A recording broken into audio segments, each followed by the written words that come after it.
Are we live? Good evening, everyone. Apologies for starting a little late because people were walking in. And welcome to this workshop that we have planned to conduct, uh, talking about anthropology as an optional subject. And I welcome all those who are online and also the participants from the YouTube. Sorry for the delay once again. My name is Karthik Godavarthi. I'm the faculty of anthropology along with Mr. Vinoy Krishna, who is also a colleague of mine, and we both are the teachers in anthropology for you. The purpose of this workshop, I'm sure you know this by this time, is to help you people take an informed decision about the optional subject. The optional subject is very critical in the civil service examination. It holds up to 500 marks, and this is probably one of those critical decisions that will have a very serious impact on, your success or otherwise in this exam. And the reason why we are doing these workshops in all the disciplines is so that you can have an idea about what the optional subject entails and what is the nature of the syllabus and what are the advantages of taking a particular subject or choosing a particular discipline as your optional subject. And what we will do is I will first take you through the portion of the syllabus that I deal with. I'll also give you an overview of the discipline, and subsequently Mr. Vinoy will join and explain to you about the section of the syllabus that he will be dealing with you. So my name is Karthik once again. Yeah, Vinoy. I've been a faculty of anthropology for the last 32 years. I have done my post-graduation in anthropology from University of Hyderabad, and I passed out in 1992. Subsequently, did my research in the domain of medical anthropology. I have done my field work amongst the tribes of Paderu district in Andhra Pradesh, which is a border area between Andhra Pradesh and Odisha, and also have done a visual anthropology work, which is an emerging discipline amongst the Kurds, the Kodavas of South India, the Kodagu district of Karnataka. That was published as a visual anthropology documentary by the Films Division of India. And for more than 2.5 decades, I was associated with Brain Tree in Hyderabad. I'm the author of the much pirated notes called the Brain Tree Notes for Anthropology in Civil Services. I've also been associated with filmmaking, and I'm a corporate media consultant, worked with many multinationals and multilateral agencies. But one thing that remained as a part and parcel of my career has been to mentor aspirants like you for civil services. I started teaching for anthropology since 1993. And I have a unique honor of now mentoring the children of my past students, and feel a little old myself, but 18 till we die. So how we have designed this workshop is to give you an idea about what is anthropology. Anthropology, I think, probably became more popular because of it being offered as one of the optional subjects in civil services. Otherwise, in academics, it is a little known discipline. And very rarely do people like me choose anthropology as one of their graduate or postgraduate disciplines or subjects. And I'll give you a bird's eye view about the syllabus and also give you some idea as to how anthropology will be able to help you and how it interfaces with general studies and also general essay. And also, I will use this opportunity to try to convince as many of you as possible in making sure that you take anthropology for all its unique advantages. I'll also tell you the reasons why it's popular in this exam. And of course, I will also, the proof is in the pudding. So I will also show you some questions that have come in general studies this year and also last year, to tell you how anthropology actually plays itself out in more than just the two optional papers, and how it can actually help you add a lot of value and critical thinking to your general studies and even general essay. And I'll also give you an idea as to how we do our classes and what you can expect from us, and likewise what we expect from you, and how the classes are scheduled, what are the tests, what's the material that you will be getting. And if there's any Q&A, we are here to help you out in answering everything that's possible. I understand even the questions will be asked from the YouTube and the online students. So if you have any questions, please keep them, put them on hold till the time, you will, we finish our part of the discussion. So how many of you know about anthropology? Do you know what it is actually as a discipline? People know what's public administration, people may know about geography, people may know about sociology, people know about political science, philosophy, but anthropology is one of those disciplines which is popular because of the civil services, no doubt. But do you know what actually is anthropology?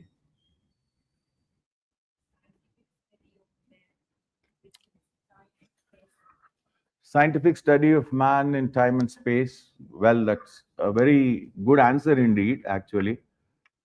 Human evolution, study of culture and evolution. The moment somebody says anthropology, the first thing that comes to mind is either fossils or skeletons.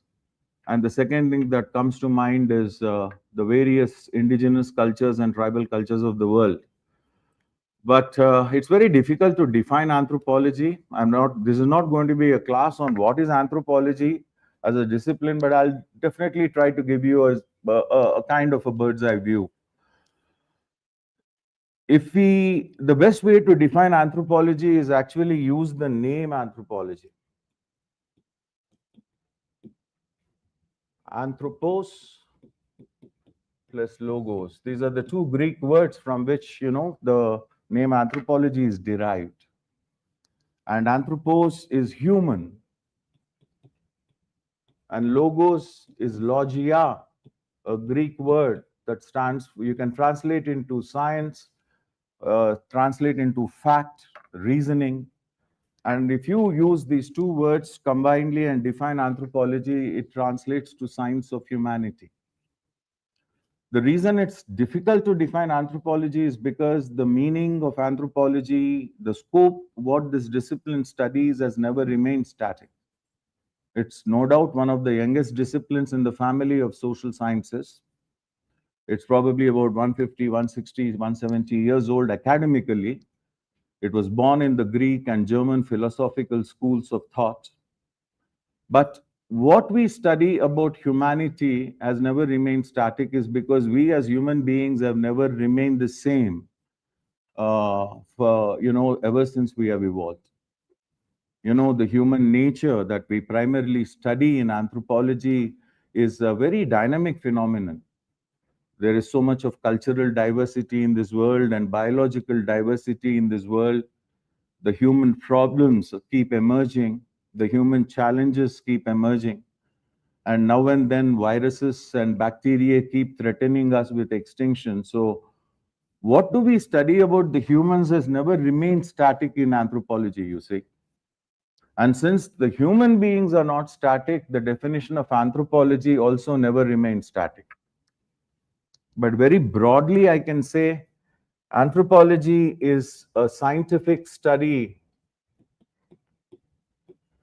of human nature. And when we say human nature, the human nature very broadly has three dimensions. Every one of us actually has three dimensions to our personality, three dimensions to our very being, called the human being. And one is, of course, End of the day, we are biological organisms, so we have a biological aspect to our nature. The second is, I'm sure you know this cliche that man is a social animal, so we have a social dimension to our nature. And the third one is, man also has a cultural nature. And when we say anthropology is the science of human nature, what we mean is it is a biosocial and a biocultural study of the human beings. And that is by far one of the best possible definitions. In fact, Encyclopedia Britannica defines anthropology as a discipline devoted to a discourse on human nature. And when we talk about anthropology, there are essentially three primary questions we try to answer. And these answers are not based on figment and imagination, but we try to answer these questions scientifically, rationally, through empirical research and information. And what are those three questions? One is, who is the human being, or who are we? Where did we come from? And why do we behave the way we do? And these have been the very questions that many religions also have tried to answer, isn't it? You know, every religion of this world tries to talk about the origin of humanity, the creation of the universe, creation of the human species, and the whole world as such. And even philosophical schools, right from Greek philosophical faculties and German philosophical schools, especially by people like Immanuel Kant and others, have been the founders of anthropology. And anthropology emerged as one of the most comprehensive disciplines, you know, that talks about humanity, the human nature, the human biology, the social and cultural dimensions of man. So that is anthropology in a nutshell. Now you may wonder, aren't there other sciences that are also dealing with human beings the way we do? We have biological sciences that are talking about the biological nature of man. We have all the social sciences like sociology, we have human geography, we have political science, we have economics, and everybody else looking at the human social nature. You have many other disciplines, the humanities and arts, that are dealing with the human culture and the products of human culture. So, why do we need a new science? Why do we need a new discipline when we already have well established disciplines, which are much more older than anthropology, by the way? Well, the need for anthropology was felt is because none of these sciences is looking at the human nature in totality. Biological sciences are strictly viewing the human being as a biological organism. They consider the human being purely as a bag of blood and bones. They only focus on, you know, the human anatomy or physiology as though they are independent of everything else in our lives. Social sciences like economics only talks about the modern economic societies, like market economies. And sociology talks about only the society and the social aspects of life. Political science focuses only on power and authority structures as they exist in modern states. And if you are looking at some of the humanities disciplines, they are picking up one aspect of the human culture or behavior and trying to explore it as though it is the only aspect one can study about the human culture. But none of these disciplines, you see, is trying to understand the human nature from a holistic perspective. None of these disciplines is actually trying to find out the links that exist between biology, sociological aspects, and the cultural nature of man. Don't you think our biology is influenced by our cultural and social behavior? How did we fight COVID before the vaccines came out? By making some adjustments in our social behaviors. You know, how are we able to prevent so many deadly diseases from afflicting us? By making some cultural, behavioral, social changes in our lifestyles. Today we have you know, what is the worst killer in the world? It's actually what we call as the set of lifestyle disorders. And what do we mean by lifestyles? our culture, our civilization, our habits. So you see that you cannot actually separate the biological dimension of man from the social and cultural dimension.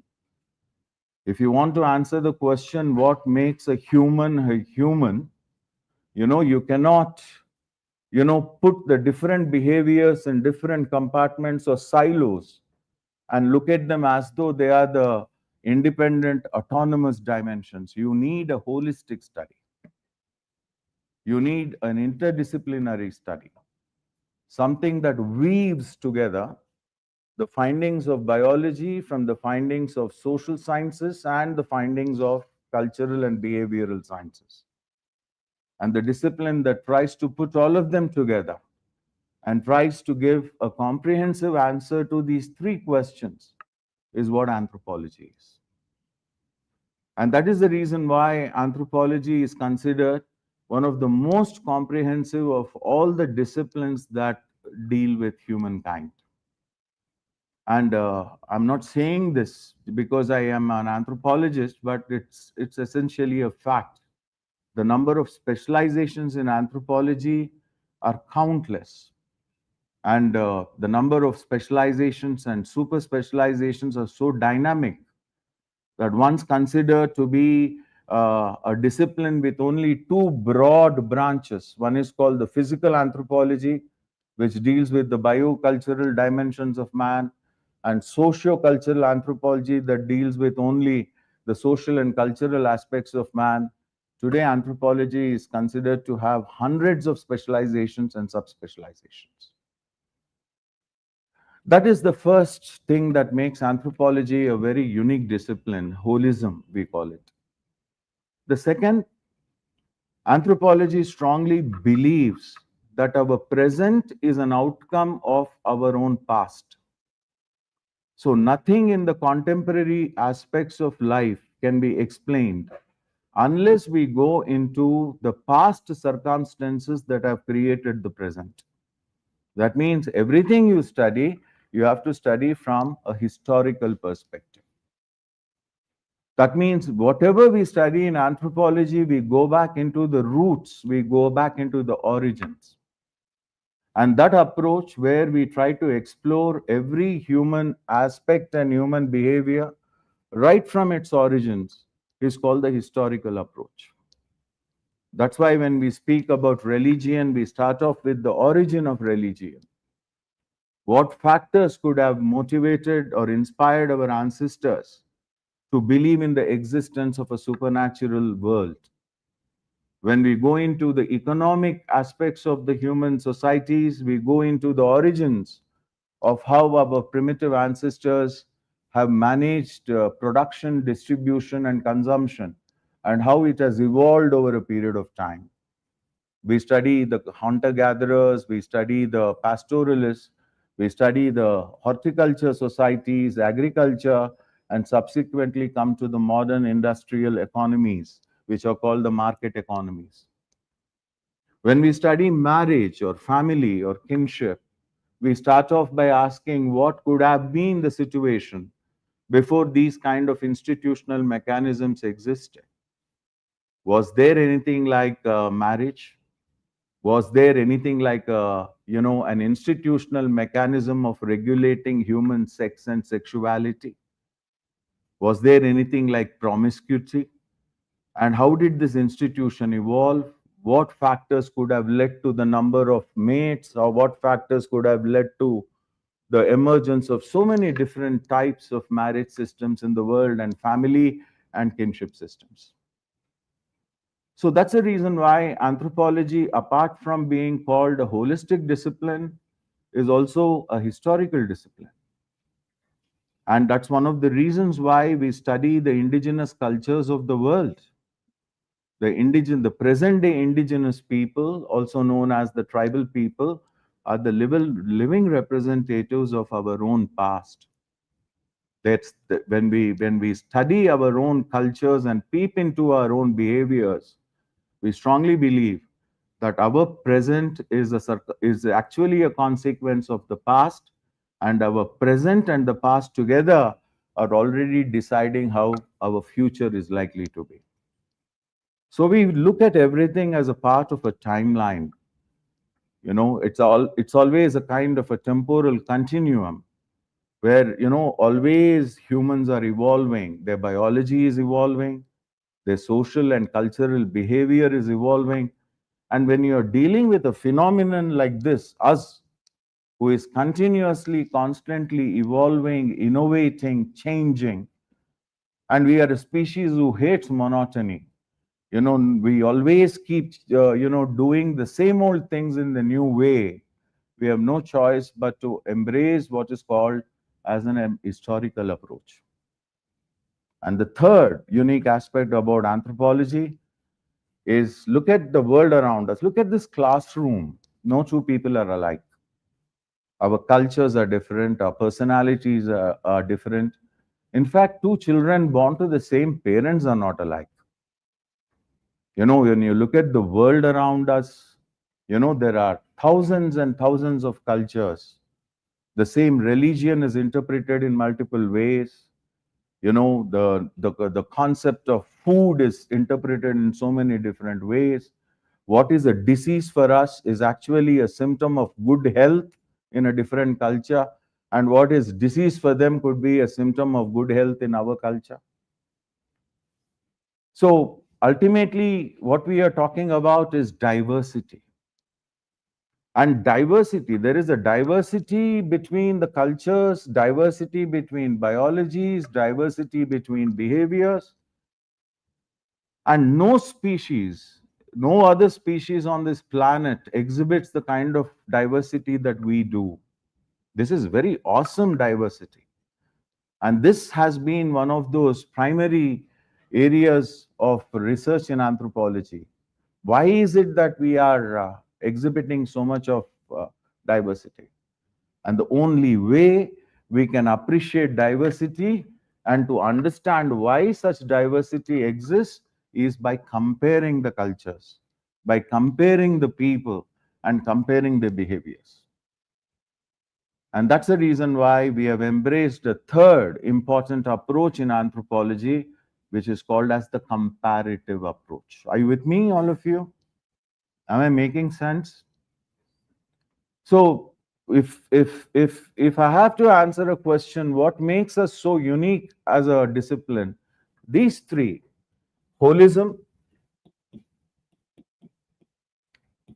historicism or historical approach, and comparison or comparative approach are the three things that makes anthropology a unique discipline.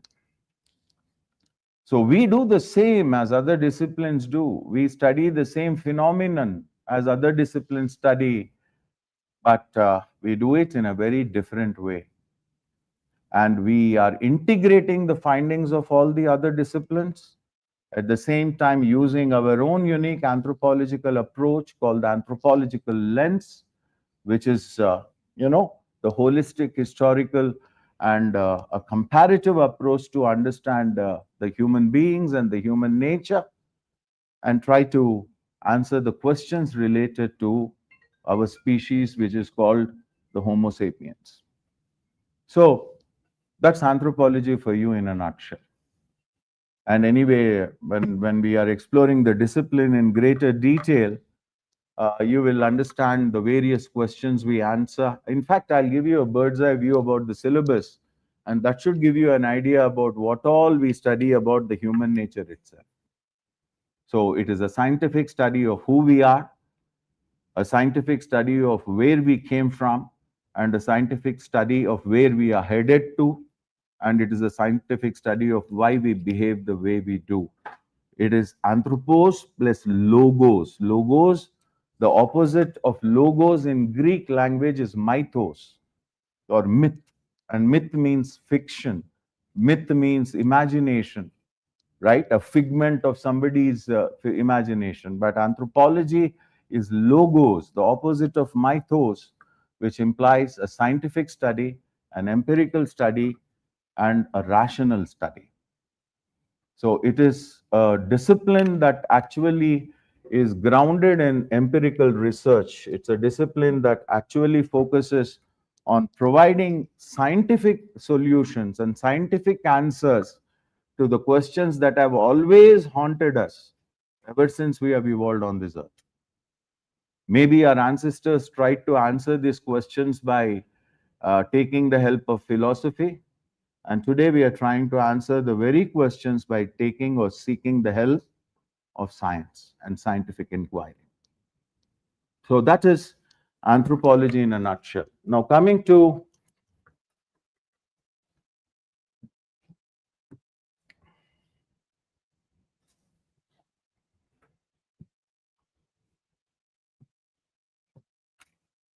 the syllabus that you have, the syllabus that you have been prescribed. So let me come back to the purpose of this workshop. What is anthropology as an optional for the civil services examination? And you're like any other optional subject, you have two papers, right? And two papers, each paper carries 250 marks. So the total worth of your optional papers is 500. And that's a lot of marks, given the competition in this examination. And that's one of the purposes or one of the reasons why we are doing this workshop, so that you'll have a general idea as to how you can, or general idea before you choose your optional subject. Well, for our own academic convenience, we are going to divide the syllabus into paper one into what we call as socio-cultural anthropology. I just told you, anthropology deals with the social and cultural nature and the biological nature. But we don't look at biology strictly from a biological perspective, but we look at it from a biocultural perspective. That's the difference between human biology and biocultural anthropology, which you will understand subsequently. So, paper one is divided into socio-cultural anthropology and physical anthropology. That's for our academic convenience, we are doing it. And paper two is anthropology of India. So it's all about, Indian culture, Indian traditions, and Indian society essentially. And India is also known as an ethnographer's paradise. An ethnographer is an anthropologist. The kind of qualitative research we do is called ethnography, something you'll learn later. And India is home to, I think, one of the oldest civilizations in this world. And it also has three dimensions to its civilizations. We have the tribal cultures, we have the rural societies, and we also have the urban civilizations. And that unique and a beautiful blend of three dimensions makes our nation, literally one of the best places on earth for any anthropologist to actually see humanity in motion. And these many colors and these many cultures are unparalleled anywhere in the world and unprecedented in the history of mankind. So anthropology in India, has been present actively since the colonial times, the British times, and it has emerged as a formidable discipline in both academia and actual practice. So let me give you a brief about sociocultural anthropology and Indian anthropology. I will be handling sociocultural and Indian anthropology predominantly, and my colleague, Mr. Vinoy Krishna, will be handling physical anthropology. So he will come in and give you an overview about physical anthropology after I finish with my part. So this is socio-cultural anthropology syllabus. The syllabus is pretty randomized. There are redundancies, and there are also duplications. So we approach the subject based on our own methodology and something that we have carefully crafted, and something that particularly was developed with over 3 decades of experience in teaching aspirants for civil services. And we start off the syllabus with introduction to anthropology, obviously, because this is one discipline that is not taught in schools, like unlike sociology or polity or civics or social sciences. So we talk about what is anthropology. What I just told you, in fact, is something we are going to discuss elaborately in the first chapter. What is anthropology? When was the need for this discipline felt? Who are the founding fathers? And what are the various branches of anthropology? Very broadly, there are only four branches. One is called socio-cultural, the second is physical. But later on, from socio-cultural emerged what is called as linguistic anthropology, because language and speech is a very unique human behavior. Other animals communicate, but they do not have a structured system called language. Other animals can emanate sounds, but we have something called as speech, which is cognitive. It requires understanding and knowledge skills. It also is anatomical because we have the correct apparatus, vocal apparatus, that makes us speak and emanate sounds. And it also requires a lot of knowledge in terms of experience, vocabulary, grammar, and whatnot. So there's a branch that emerged specially to understand the human communication part of it. That's called linguistic anthropology. And since we have a historical approach, so we study even the human biology from a historical approach. That's why we study human evolution. We also study the human culture from a historical approach. And that's why we also have archaeology as one of the branches. I don't know how many of you are aware, but archaeology is a branch of anthropology. Even though today it emerged as an extremely specialized discipline, and many universities, in fact, offer a separate degree in archaeology, it has remained to be a specialization within the parent discipline of anthropology. So the first chapter is where we will be going through what is anthropology, the definition, the evolution of the discipline, and the specializations. And since we are doing everything that other sciences are doing, so we will also try to explore the relationship anthropology has with the other disciplines. You know, if there is sociology, we have social anthropology. If there's economics, we have economic anthropology. If there's political science, we have political anthropology. If there is medicine, we have medical anthropology. And if there's like that, you have a parallel to every science in anthropology. So we need to establish our own uniqueness. What is our locus standi? And what makes us a special discipline? And all those questions we answer in the first chapter. Then we have two topics: the basic concepts in society and culture. Almost all of you and most of us, including me, probably must have left social sciences after 10th, right? So we have a chapter incorporated as a part of your syllabus where we go back into the basics. We study what is a society, what is a culture, what is a society made up of, why do they say man is a social animal, why don't we use the same phraseology or expression to talk about other species, what makes us social, and what is culture, what is the relationship between society and culture. Advanced form of culture is called civilization. What is civilization? Is there anybody called uncultured? Is there anybody called uncivilized? The words we use with so much of negative connotation, in our day-to-day parlance or language. So we try to understand those basic concepts in this chapter. And then we go into the comparative study of the social institutions. See, humans don't do things randomly. Everything we do is following a rule book. There are certain social norms and rules and regulations that we follow wherever we are. And these normative behaviors, or these behaviors which are organized, are called as social institutions.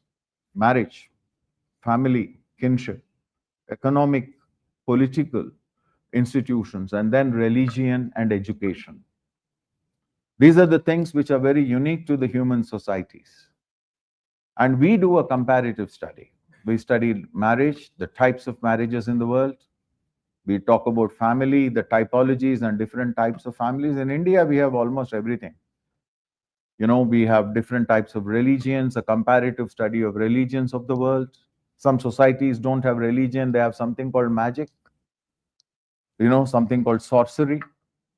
There's again white magic, black magic. I'm sure you must have heard, but we don't do any magic shows in the class, but we'll talk about them.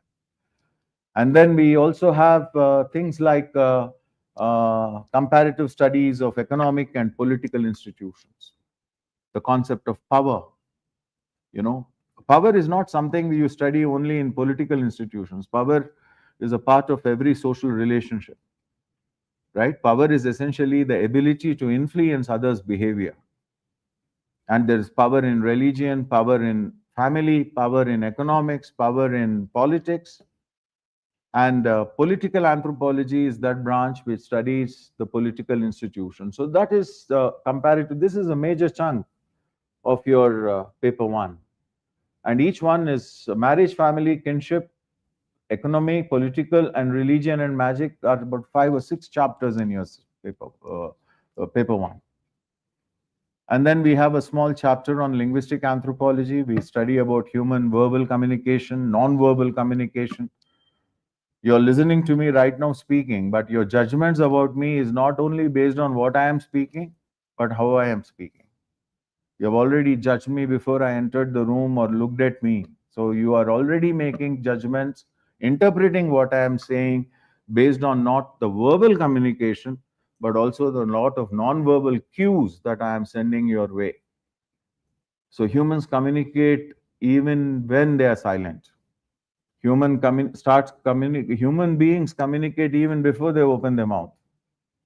And we communicate through space, we communicate through time, we communicate through clothing, we communicate through physical environment, we communicate through sound, we communicate through smell, we communicate through sight. And human communication is very complex. A chapter I believe, I always strongly believe will be personally helpful for you is because you guys still have a long life ahead of you, a long career ahead of you, and you should know how people are judging you, and they're not solely judging you based on the knowledge you have, but also based on how you're packaging your knowledge. And linguistic anthropology teaches you how to harness those communication skills, which the other people are using to make judgments about us. And then we also have approaches to the study of culture. Culture is one of the areas of research in anthropology for almost 200 years. And there are different approaches anthropologists have adopted to study culture. There's so much to study about culture. Somebody focused on how culture evolves. Somebody focused on how culture spreads across the societies from one society to the other. It's called diffusion. And somebody else is focusing on what are the functions of culture. That's called functionalism. Somebody focused on how culture is communicated symbolically. We communicate through symbols. Language is symbolic. I'm making some sounds, and the sounds carry some meaning to you. I'm writing something on the board, and you are able to sense some meaning out of it, hopefully. And that is a symbolic communication. So somebody looked at culture from a symbolic perspective. That's called symbolic anthropology. So that chapter is the one that deals with how culture is understood and studied by the various scholars from time to time. Ecological anthropology deals with how human beings interact with their environment and how we are using our biology, our culture, our behavior to communicate with the environment. Ecology, is the relationship between an organism and its environment, right? You have environmental sciences as a part of your GS. And ecological anthropology answers one question actually: how humans adapt. And we don't adapt like other species. We are not nakedly exposed to the environment. We have created a bubble around us. It's hot and humid out there, right? But we are comfortably sitting here at an ambient temperature and conducting our business as usual. It doesn't matter how the outside conditions are, is because we built our own ecosystems. And these ecosystems are the ones that are keeping us happily comfortable. And no wonder we as a species are destroying the environment, because you and I don't feel that the environment is getting destroyed. And millions of species in the process are becoming extinct. So this chapter delves into all those aspects to do with human adaptation and how we engage with other species of animal, and our organisms and the physical environment around us. And anthropological demography. You know what is demography? Yeah?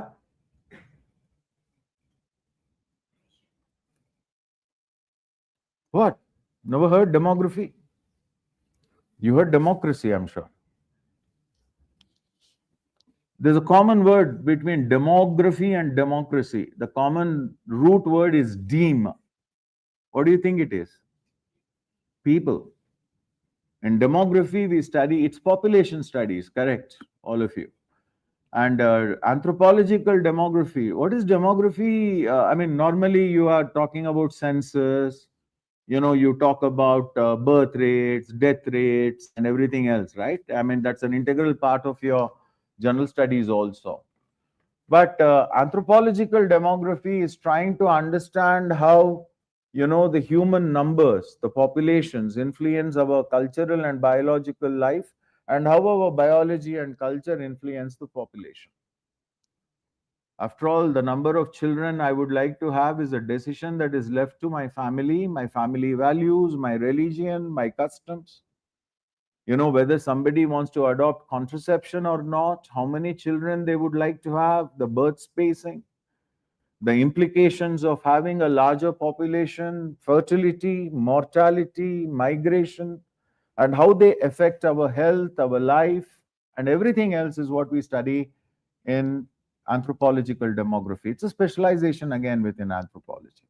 The same things as what you study, but we do it through the anthropological lens once again.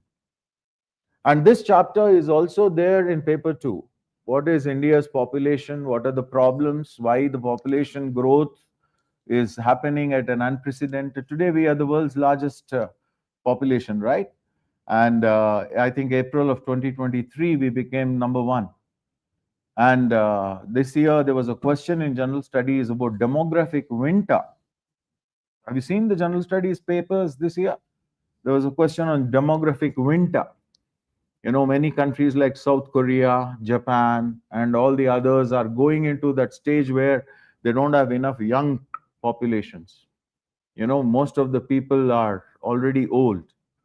The human resources, they don't have human resources to run their economies. They don't have people to run their businesses, right? But India, on the other side, has a huge population of young people, right? And this is considered to be a demographic dividend. And what are the causes and consequences? What are the implications of having a large young population, or what are the implications of having a old population? And India, lifespans are increasing. People are living longer. What was the lifespan at the time of independence? Average lifespan in India? I think, if I'm not mistaken, somewhere around 27 to 30 years or 32 years. And what is the lifespan today?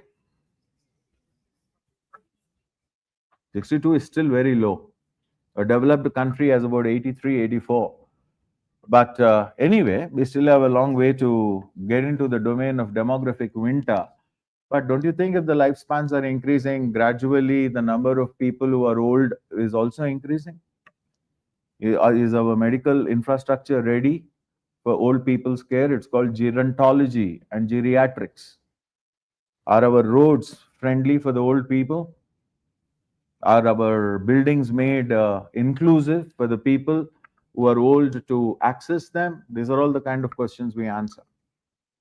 What are the implications? What are the social, economic, political, and cultural and biological implications of population? And we talk about India's population structure, growth, and we talk about India's population policy. And India, despite being one of the first developing nations to have a population policy, even before most of the third world nations had, we still have the world's largest population. So something went wrong. So we need to critically evaluate the population policy. Look at what are the challenges that we overlooked and what are the key lessons we have learned from the past so that we can implement it so that the future population remains healthy. And these are the kind of questions we ask in anthropological demography. Our doctor patient ratios, our teacher student ratios, even our representation in the parliament, for example. 1.4 billion people, and our parliament still has only that many number of members, right, representing us. So there seems to be an imbalance in all these numbers. The ratios don't tally with our actual numbers on the ground. So we talk about what are the implications of having a large population, impact on law and order, impact on resources, economic and ecological resources, and various other things. And then we also look at epidemiology, epidemiological anthropology, a part of my parent discipline, medical anthropology. Epidemiology is, you know what is epidemiology?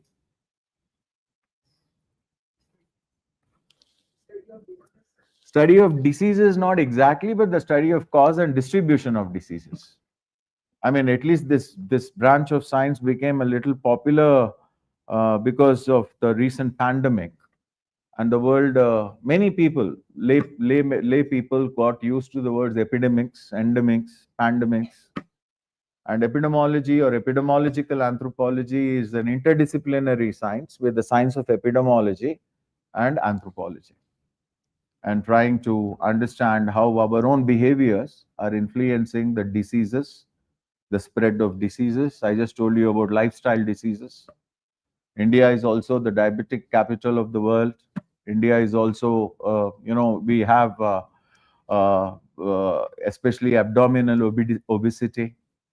And most of us lead a very sedentary life, and our lifestyles are actually responsible for most of the conditions we are suffering from. And it is always wrong to blame the parasites for it, for everything. And epidemiology is all about it.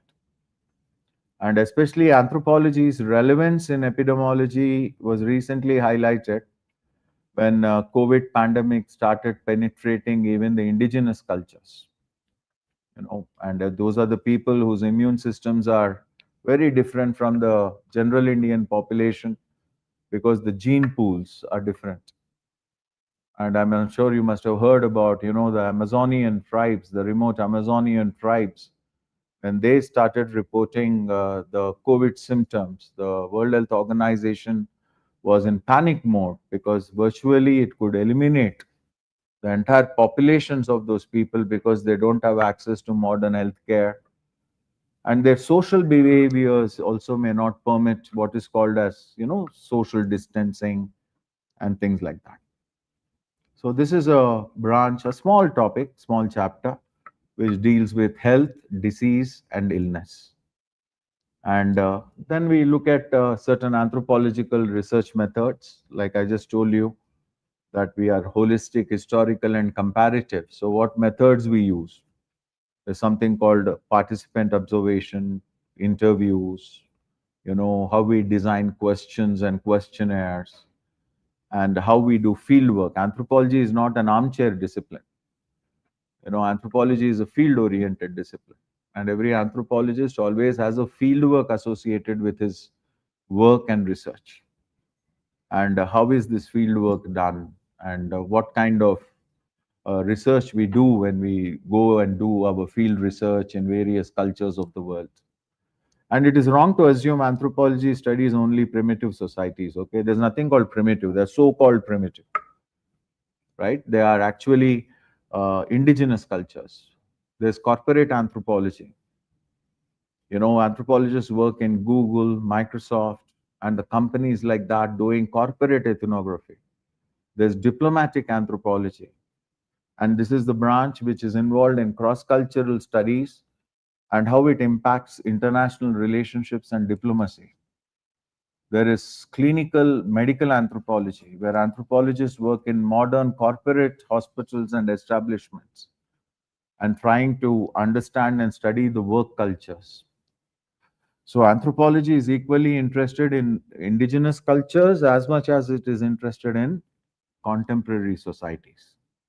And how we study these societies is what we explore in that particular chapter. Are you with me, all of you? Right? And then you have some basic concepts in prehistoric archaeology. This chapter is common to paper 1 and paper 2. Paper, your ancient India, your Paleolithic, Mesolithic, Neolithic, Indus Valley civilization, Raki Gadhi, right? Kalibangan, Mohenjo-daro, all that, same things.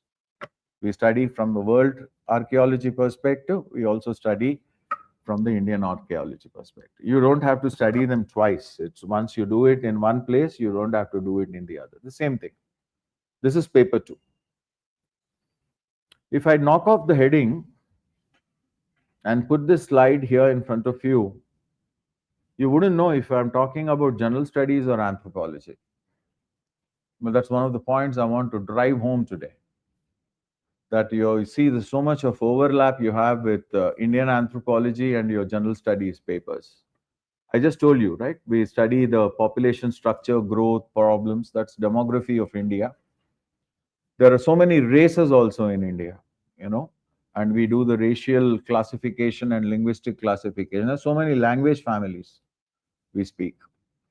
One of the linguistic census that was conducted has identified 1,640 plus mother tongues in India.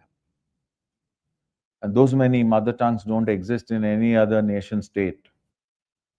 And India has very rich heritage of languages. See, language is knowledge. Language is a repository of our entire memory, our history, our knowledge. And as many languages you have, that rich your culture is. And we have so many different languages in India, and they are classified.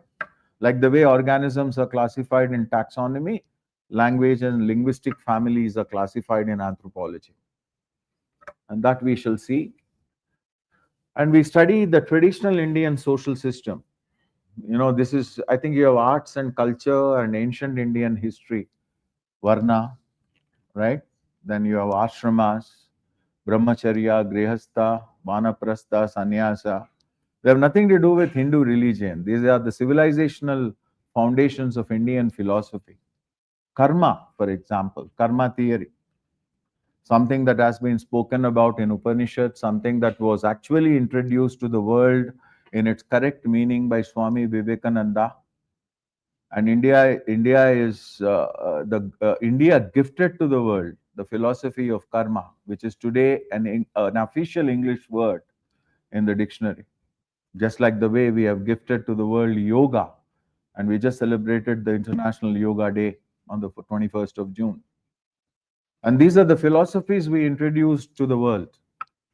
And then you also have something called Purushartha, Dharma, which is morality. Artha, which is our material values in life. Kama is not sex, it's actually passion. Passion, to whatever we do. I mean, if we did not have this passion, astronomy wouldn't have been born here. Mathematics wouldn't have been born here. The navigation system was born here. The English word navigation is from Sanskrit, navgat, navgati, nav, and geometry, trigonometry, and Dharma Shastras, Kama Sutras, and Ardha Shastras were born here. And these are the foundational treatises that we gifted to the world. And these are secular. They have nothing to do with Hindu religion. Hinduism is subsequently emerged as a religion, but it's Sanatana Dharma. And these foundational principles is what we study. One chapter, small chapter with a great impact on what you will study later on in your GS also. And then caste. I think I would say 20, 25, 30, 40% of your paper 2 has to do with caste and all its aspects. Origin of caste, caste and economics, caste and politics, caste and religion, caste and gender, And in India, women suffer from two types of discriminations. One is being a woman, that's gender stratification. Second, by virtue of belonging to a particular caste. There are multiple layers of stratification that we have. Minority women suffer not only because they are women, but also belonging to minority community, because minorities as such constitute a separate class of people with their own unique set of problems. Caste and gender, class and gender, and how gender empowerment, gender equity, and gender equality, how they actually, are situations that are created in contemporary discourses because of the very nature of Indian society and how it operates. And caste and politics, come elections, the first thing you see on television when the political scientists and the psephologists talk about is one bar diagram or a pie chart, which political party this caste will vote, which caste is the vote bank of which party. So in India, caste and politics are very close to each other. You can't separate them. And the constitution makers, the founding fathers, have thought that we would like to establish a casteless and a classless society. But over the last 7.5 decades, what we have noticed is that the caste system evolved into a very formidable system. It entrenched itself into our daily lives. Caste affects our education, caste affects our interpersonal relationships, caste affects our negotiation with the state apparatus. And in fact, there's virtually nothing that the caste system hasn't touched in our lives. And all those dimensions of caste, which are so extremely critical for your general studies and essay, is what we study in paper 2 of anthropology. And then there's a sobriquet, a title India has, Gramavasini Bharati. Real India lives in its villages. Grama, Grama Sabhas, Grama is an integral part. If you want to study a real India, don't come to Delhi, go to its villages. The real culture, the real heritage, the real way, the Indian way of life. If at all you want to find it somewhere, you can only find it in India's villages. So, rural areas are so important. No political party can ignore them. They won't have a future. More than 60% of India's population still lives in its villages. Even though the share of agriculture to the GDP has come down drastically because of industrialization, still more than one-fourth of the more than half the Indian population is directly or indirectly dependent on India's primary sector. Cities today are having a severe problem of infrastructure because the rural areas are not able to provide the requisite life and lifestyle to the people. So rural urban migrations. And a major chunk of India's budget, we are heading to be a $5 trillion economy, but a major chunk of our budget still is allocated to rural people. A small change in the government's policy, the rural people will be distressed. You saw the recent farm bill and the agitation against it. See how important villages are. They are the heart and soul of India. And if you are not looking at India's villages, understanding India's villages and their culture, you are not a student of Indian civilization. You are not a student of India at all. So we have something called rural anthropology, where we have our own methods and models that we have developed since 1955 when India launched the Community Development Program. So the then first Prime Minister Pandit Nehru and many other people at that time invited anthropologists and sociologists from all over the world to study India's villages. Is because one of the most important factors in Indian village is caste. Second is class, zamindari, jagirdari systems. And if you are spending millions and billions of dollars in India's rural reconstruction, you need to understand the society, the rural people, culture, class, gender, how it operates, and how development in India can be tailor-made to suit the Indian villages. And no two villages are alike in India. There are regional variations in India's villages. The types of villages are different. Even the number of castes are different. The hierarchy of the castes are different. Each region and some villages will have one caste as a dominant caste, some other place will have a different caste as a dominant caste. So we look at India's villages threadbare, and that is called rural anthropology.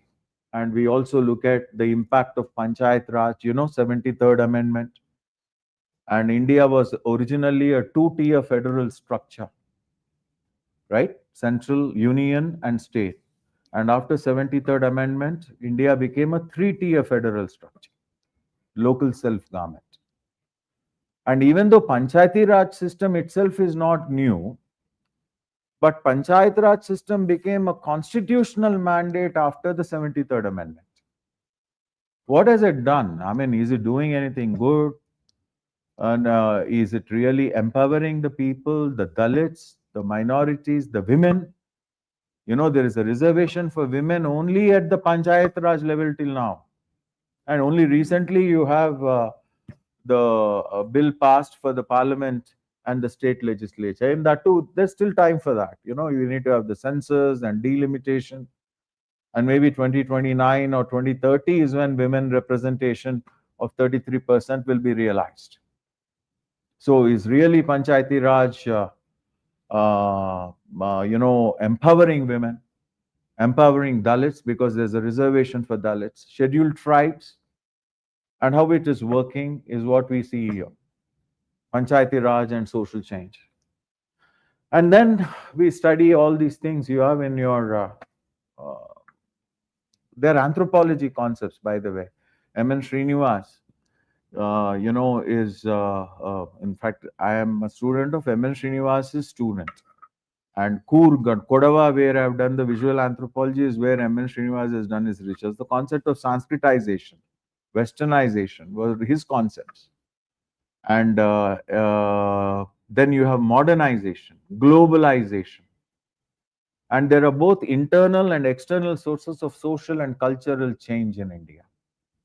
And those we study in that chapter. All of them are a part of your, what do you call that? Indian society, general studies areas. We study minorities. The Constitution recognizes two types of minorities, religious and linguistic. Who are the minorities? Where did they come from? How are they defined? In India, we define them based on statistics. Is it really a feasible and a viable model? Can somebody belong to a majority community and yet suffer from minority problem? And do all the minorities have economic, political, social problems, or are they only political, or are they only economic? Are minorities really getting the due as per the constitutional mandates? What are the programs? What are the commissions? Achar Committee, Justice Ranganatha Mishra Commission. What are their recommendations? What is the status of Muslims, Sikhs, Buddhists, Jain, and other religious minorities? What are the problems of linguistic minorities? If you are a Bengali speaking person living outside West Bengal, you become a linguistic minority. If you are a Tamilian outside Tamil Nadu, you are a linguistic minority. A Telugu outside Telugu states is a linguistic minority in that state. So, how do we tackle this problem? What did the Supreme Court judgment say? What did the commission say? And what we as anthropologists, and how do we as anthropologists interpret this situation? And what is the way out and way forward? And that's what we do in paper 2. And all the backward classes. Who are the backward classes according to Constitution of India? SCs, STs, OBCs, and now you also have a new category, right? EWS. And what are their problems? And we study everything. I told you, when we study, we do it holistically, holistic, historical, comparative studies. This year there was a question on comparing the affirmative action in India with the United States Constitution. So we do compare our reservation policy. Affirmative action is essentially empowering policies. and reservations. How do we compare with, the affirmative policies of Western countries? This was a question in GS, by the way. And what is the logic behind reservations? Are the reservations working? What are the issues? What are the challenges? What are the concerns? Concerns of not only backward classes, but also the concerns of the people who are not backward classes, and what are the issues from their side when it comes to reservations? Constitution only recognized SC, ST, did not define any of them, by the way. It left it to the President of India and the Parliament of India to identify who is an SC, who is an ST, and anyone who is not an SC and ST as other backward classes. Anybody other than SC and ST. And then came the Mandal Commission, and the politicization of caste happened, Mandalization of politics, we call it. And that's still playing out, right? Right now, the demand for caste census. What are the challenges for conducting caste census in India? And is it possible to conduct census? The whole reservation policy is based on 1931 census, isn't it? Yeah, 1931 census. And are we logical? Is this reservation policy based on 1931 census practical? And is the demand for caste census feasible? And is it possible for a census enumerator, who is probably a teacher, who is trained for 2 hours or 2 days in a government to conduct census, to know and establish the caste? Can somebody use the census to become a backward class and take away a real backward classes position? So there is a competition between the castes now, right? There is a demand for categorization of SC. There's a demand for categorization of OBC. And there is also a demand for Dalit converts to other religions to be recognized as scheduled castes. If somebody converts to other religion, they lose the scheduled caste status. Why? Because Supreme Court has said caste is Hindu, and if you're not a Hindu, then you don't have a caste. So if you convert to other religion, you won't get reservation benefit. And many commissions have recommended Dalit converts to other religion should also get SC reservation. For a person to be an SC, they have to be Hindu. But for a person to be recognized as an ST, they can belong to any religion. Because tribes have their own religions. There are more than 705 ethnic groups that are recognized as tribes. And some of them have their own religions, which are not of any of the major religions of the country. So the constitution was very practical in a way, making the definition of scheduled tribe agnostic to the religion. But scheduled caste, they have to be Hindu. Is it time we redefine them? What are the politics of the caste? What are the politics of scheduled caste, scheduled tribe, OBC? And these are the things that we discuss in the context of backward classes. And as I told you, through an anthropological lens, and we do it, when we do something, we do it again holistically, multidisciplinary studies. And then we study the scheduled tribes, the entire scheduled tribe profiles, their problems, constitutional safeguards, programs, policies, approaches. And then we also finally look at ethnicity, ethnic revolts, ethnic conflicts, and there's virtually no square kilometer on the surface of Earth which is free of some kind of an ethnic problem or the other, right? And India has its own share of ethnic issues. It is an internal security. You have that internal security, right, in your general studies. Regionalism, communalism, secularism. Is India's secularism different from the Western secularism? Our way of interpreting secularism is different from the way it is conceived in the West. Right? In the West, it was because of French Revolution and subsequent Renaissance that has happened. In India, the Constitution said we are secular. During emergency, now you know what is the current controversy going on. They sneaked in the word secular into the preamble of the Constitution. And are we really secular? Is India a secular state, or is India a secular society, or is India secular in both ways? These are the questions that are yet to be answered. So India may be a secular state because the constitution insists on that. But are we a secular society? Is the relationship between you and me really secular? Secular doesn't mean only religion.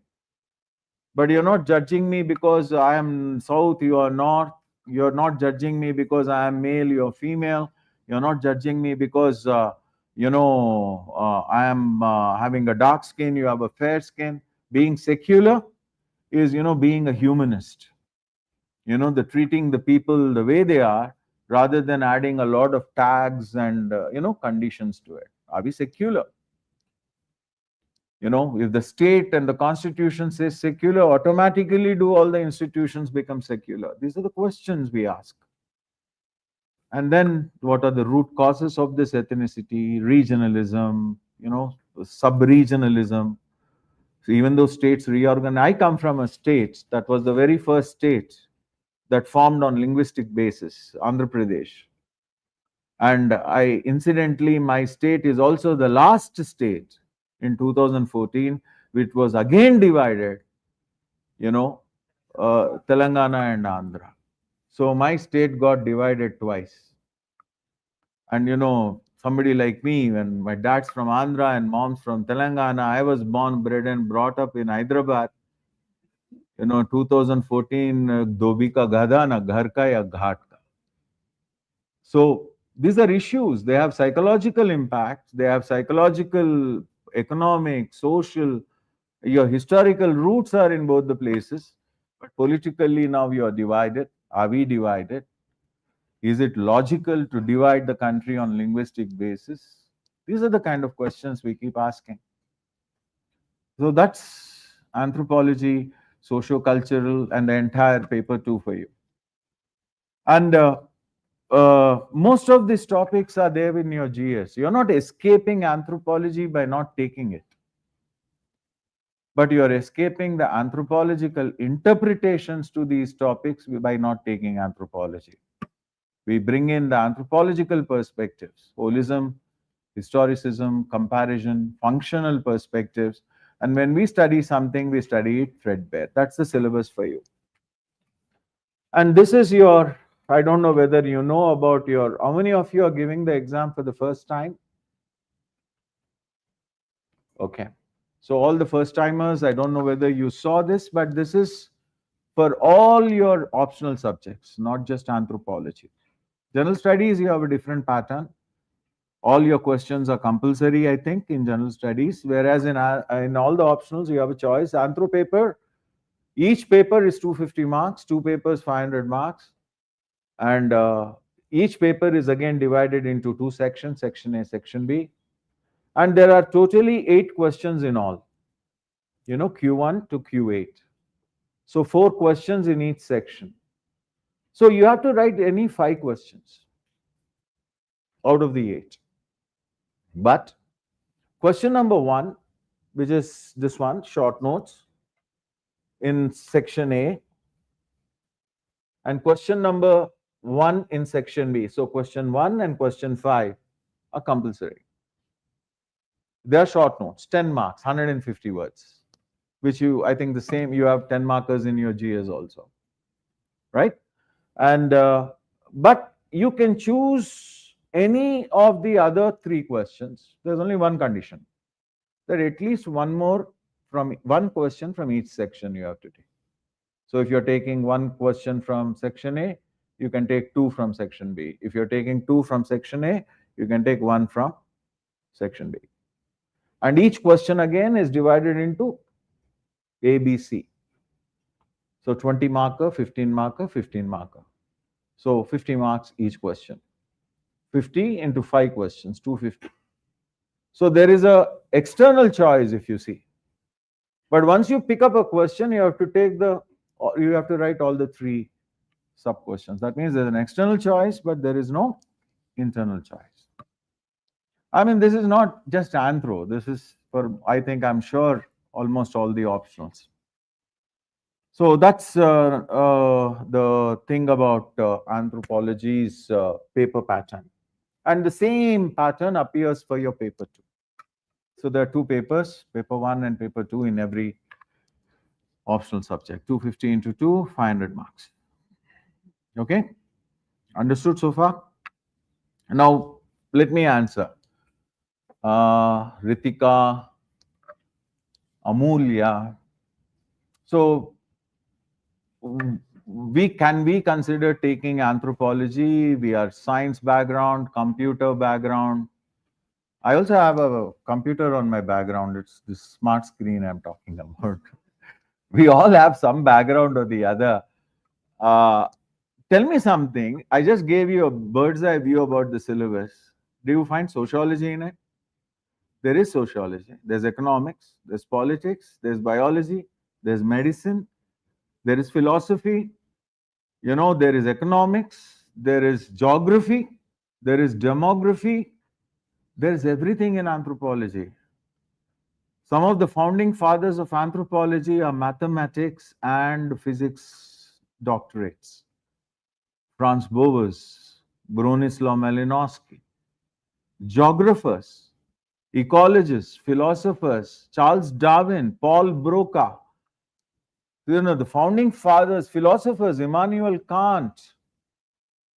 And obviously, anthropology is not a discipline that is specifically meant for any one person. Anthropology has a chapter for everyone. That itself is the inherent advantage of this subject. There's a level playing field. There's nobody who comes to this class with any kind of a pre-qualification in anthropology. You're not competing with a master's in sociology, or you're not competing with a PhD in physics or political science or economics, because anthropology is the study of everything human and everything to do with us. And there are very few universities that actually offer anthropology at the graduate and a postgraduate level. And in fact, I was one of the very early students in anthropology in 1990 when I joined the Central University. And 1990, 1992, half our year went away and Mandal Commission was introduced and all the universities were closed. And when I took medical anthropology in my specialization, there was not even somebody who was willing to guide me. The present Archaeological Survey of India director, Dr. B.V. Sharma, is my guide, my guru. And he is the one who pioneered medical anthropology in my university, and I was a student. And just about a fortnight ago, another pioneer, P.C. Joshi, passed away.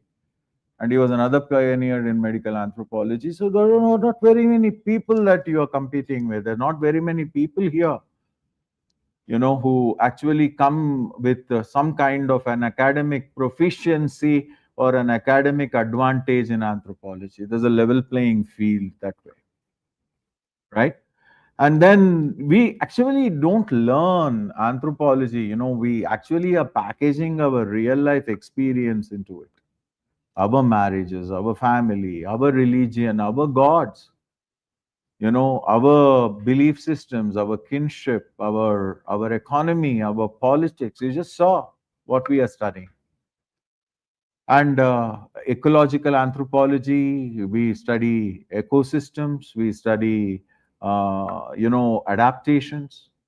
What you normally study as a part of human geography and environmental sciences. We study agriculture, we study pastoralism, industrialization, globalization.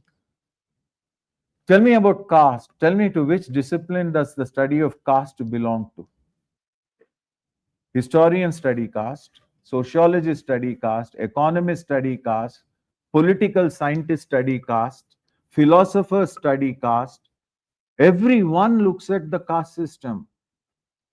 Caste is the most studied institution in the history of the world, academia. The maximum number of books are published on the caste system. Maximum number of PhDs have been taken from the caste system.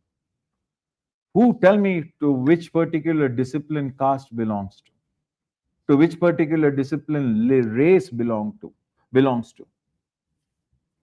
So there's virtually nothing which is not a part and parcel of your own academic, personal, and social experience. So you don't require any academic background, if you want me to use that word background. There's history in anthropology. There's economics, politics, genetics, biology, physics, even mathematics. 90 to 95% of my students over the last 3 decades are engineers. I'm sure if I take a poll in this classroom, there will be the maximum number of months who will raise their hands. And medical graduates, management graduates, lawyers, doctors, dentists, pharmacy students, and everybody. And there is nothing like this discipline, there's a level playing field. And then, of course, it's a well defined syllabus, very structured syllabus. You can navigate through it very easily. At least you can monitor yourself very easily. You know what to study. The best thing is, the biggest thing in this exam is to know what not to study. And anthropology has been very popular because of these inherent advantages.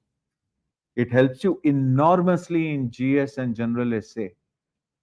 Most of you people have left behind social sciences, critical thinking after your graduation. Most of you, in fact, wouldn't have understood how to integrate the findings of various sciences, which is so important for general studies.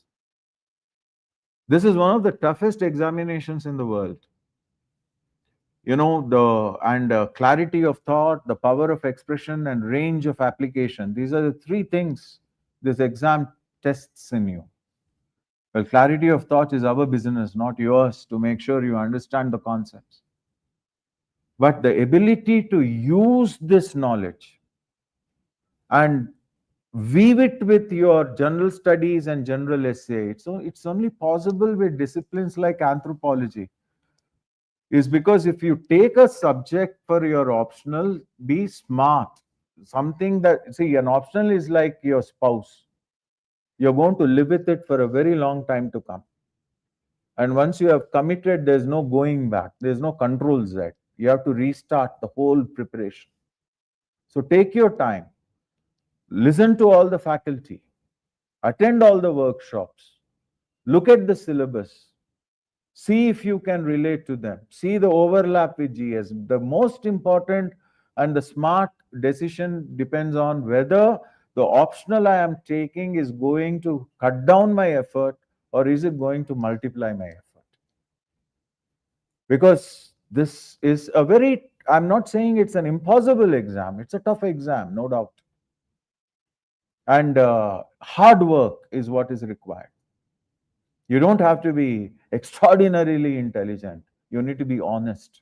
Honest with yourself, honest with your subject, honest with whatever you're doing.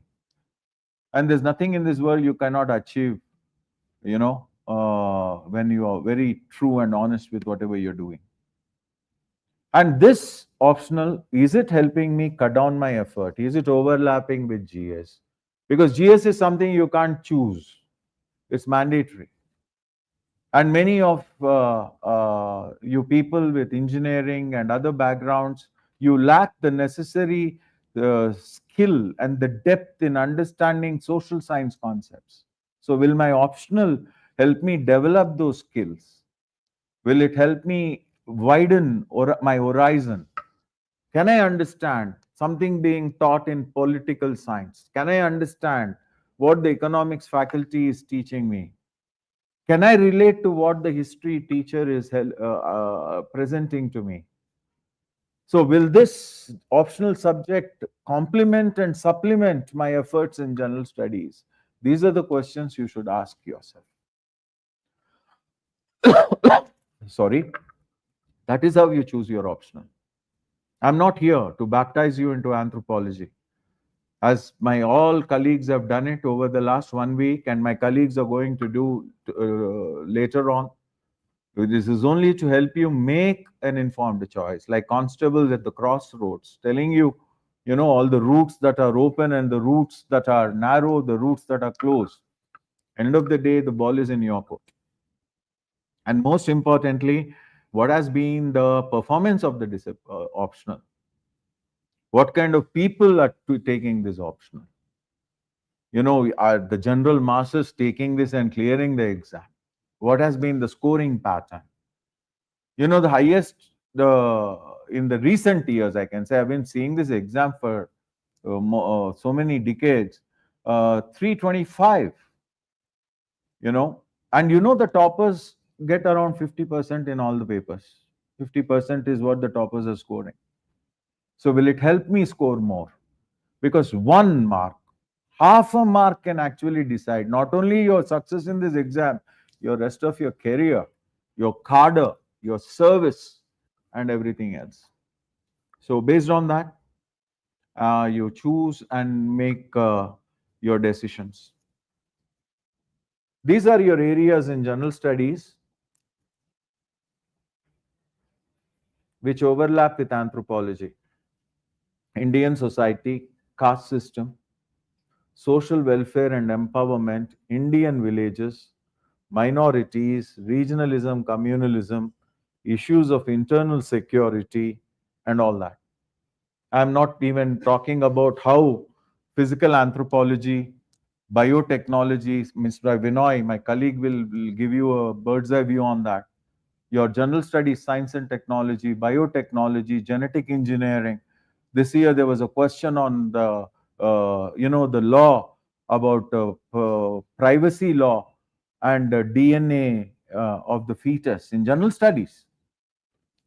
Half the people wouldn't even know what is DNA fingerprinting, leave alone talking about privacy issues and the BLA. It's a question that is supposed to be in political science paper. But political science, PSIR or whatever you call it, political science, polity, Indian polity. It was about a law. But unless you understand the DNA and genetic engineering, I don't think you will understand. You have something called genetic screening and counseling and ethics in medical research that we study in physical anthropology. Proof is in the pudding.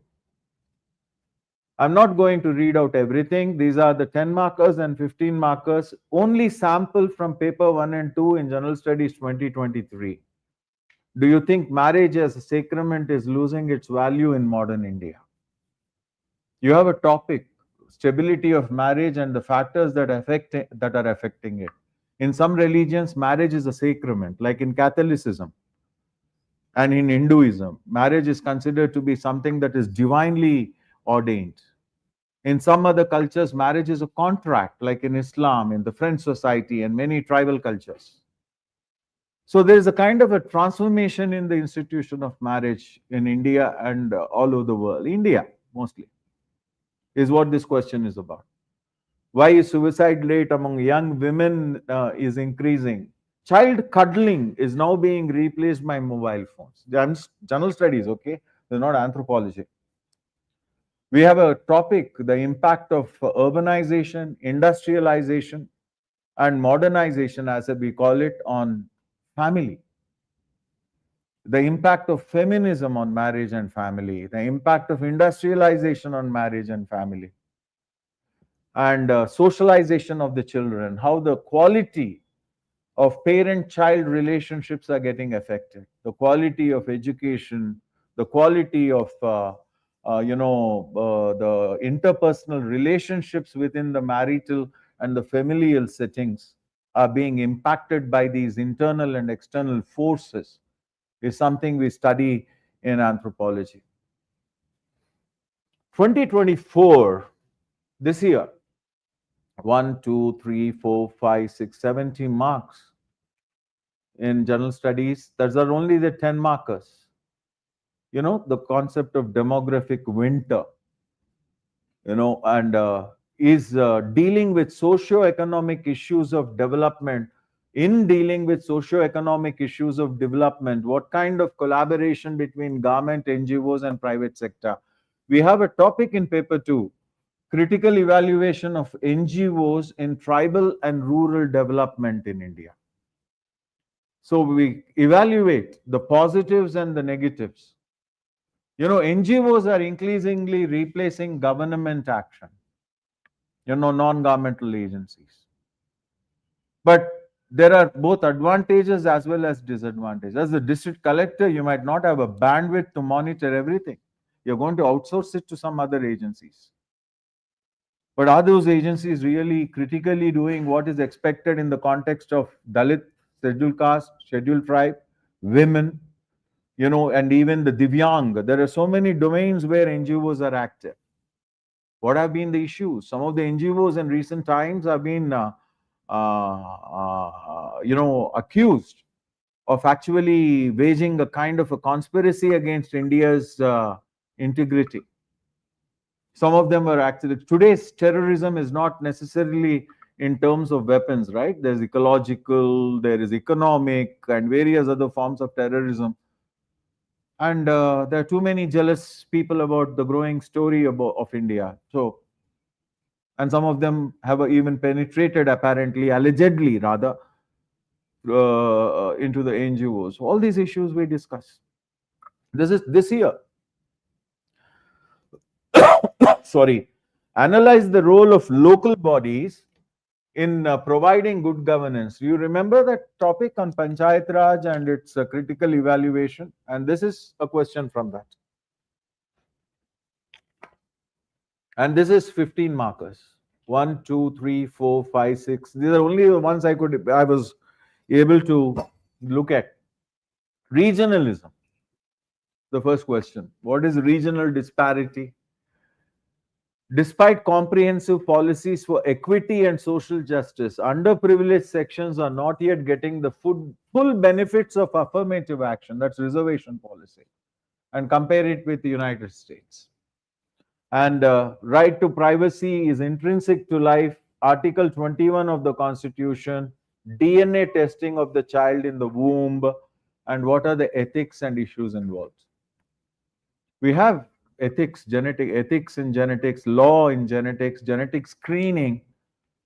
Discuss India as a secular state and compare it with the secular principles of US Constitution. See, I'm not saying that, the people who do not have anthropology cannot answer these questions, but maybe they have to work harder. But they will not be bringing in, the critical skills or critical values, the value additions that anthropology can bring into your GS paper and general essays. So that is how anthropology is interfacing with your GS and general essay and even personality test. Because see, anthropology, maybe after 15-20 days of our classes, you will start seeing anthropology everywhere. I keep telling my students that your newspaper reading will not be the same again. The way you interpret information from the news channels will not be the same again. Because it will be a different world that you will be looking at. You will be looking at the same world through a different perspective and lens. And anthropology gives you that vision. Anthropology provides you with those perspectives. And you haven't realized, but you have been an anthropologist all your life. It's just that you need that nudge and you need that little perspective. Maybe you have been myopic and you need an ophthalmologist like me to correct your vision so that you can see the same old things from a new perspective. Aristotle called anthropology as a gossip that revolves around man, and an anthropologist as a gossiper who talks about himself. So what we are going to do is literally gossip about ourselves, but we are doing it with a little bit of style and thoda suit boot pen ke we are talking and gossiping about ourselves. And our strategy, we have classes every single day, Monday to Saturday, starting the 7th of July. The class timings are 5:30 to 8 p.m. If you have a GS batch clashing, if you are planning to take anthropology, they will shift your batch so that it won't clash with your GS. The online and the offline are equally interactive.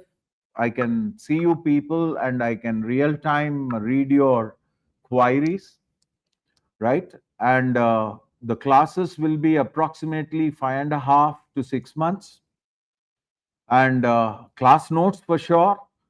And in addition to that, you will get carefully crafted 6 volumes of my printed books, my printed material. Even online students will also get a copy of the printed materials by post. In addition to that, you will be getting digital handouts which will be uploaded through the student portal.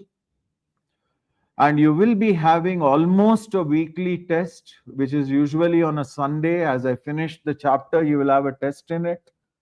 Then you will have sectional tests sometime somewhere in between when we complete substantial sections, so that you will have a second revision.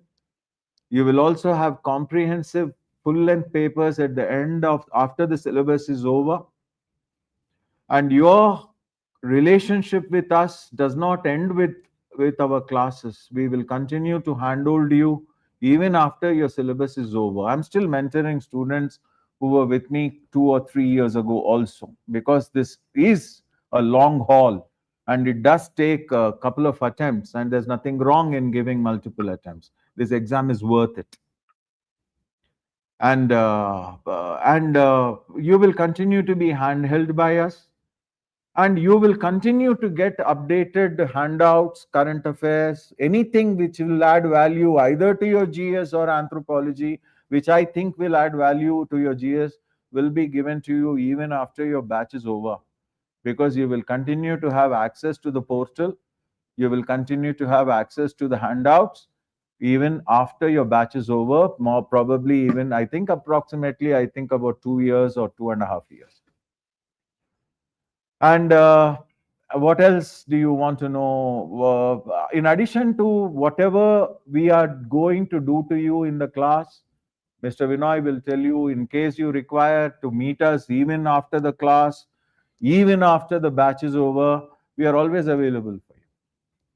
You know, it doesn't matter whether you have been a student in the last batch or you are a student in the last year. It doesn't matter for us. As long as we are glad to help. We are happy to help. And we are here to make sure that we will travel the journey with you. You know, you're not like bullets that we will fire and forget. And what else would you like to know? And that is it. Post completion of the course, you will continue to be in touch with us, and you are always welcome to contact us personally. Even online students who are making a trip to Delhi are welcome. And online is equally interactive, equally immersive, and there is no difference between online or offline. You're all getting the same material, you are getting the same faculty, and there's no time lag between what we are saying and what you are seeing, like a cricket match or whatever. And you still have doubts, you don't have to, Akshay, don't have to refer to any other resources. You try to first finish the resources you're going to get through us. That's much more than enough. If something is important, you will get it in the form of a handout. If something is worth reading, I will let you know as and when we cross the bridge. There's nothing you need to invest in, before the classes begin. You still have any doubts? I'll just leave behind my email. This is my email ID, and you're most welcome to mail me. If anyone wants to meet me also, or Mr. Vinoy, mail us, and we can fix up a time and we can talk to you. kartic.anthro. You can refer to my blog, kartik.guru. I have answered most of the questions about anthropology as an optional. Those who want to do self-study, there's a huge list of books also which are vetted by us. And remember one thing, you're learning anthropology from people who are academically qualified in these disciplines we are teaching. So we exactly know what should be the perspective, what should be the depth and the dimension in which you're supposed to deal with these topics. So you're not learning this subject from novices.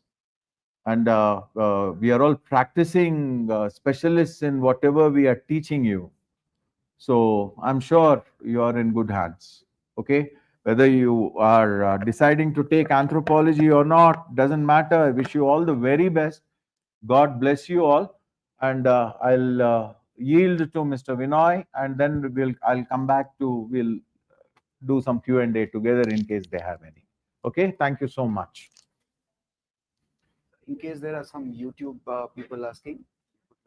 No, please tell us about the resource. I've answered them. Any YouTube questions?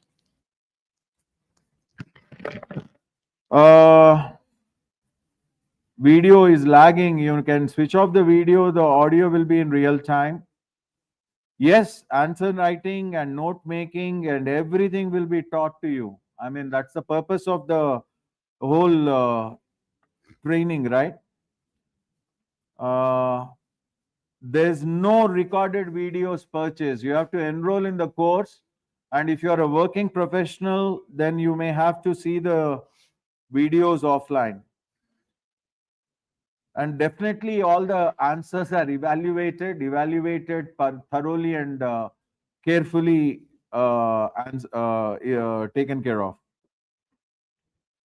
And all the inputs regarding how to manage time and all, we will discuss it when we come to it. It's too early right now for you to deal with those kind of questions. Okay. And you still have any kind of doubts, surely you can mail me. Yes, Mr. Vinoy sir is now coming. He is going to tell you about physical anthropology. Thank you. Thank you. Thank you, sir. No. Students, the foremost.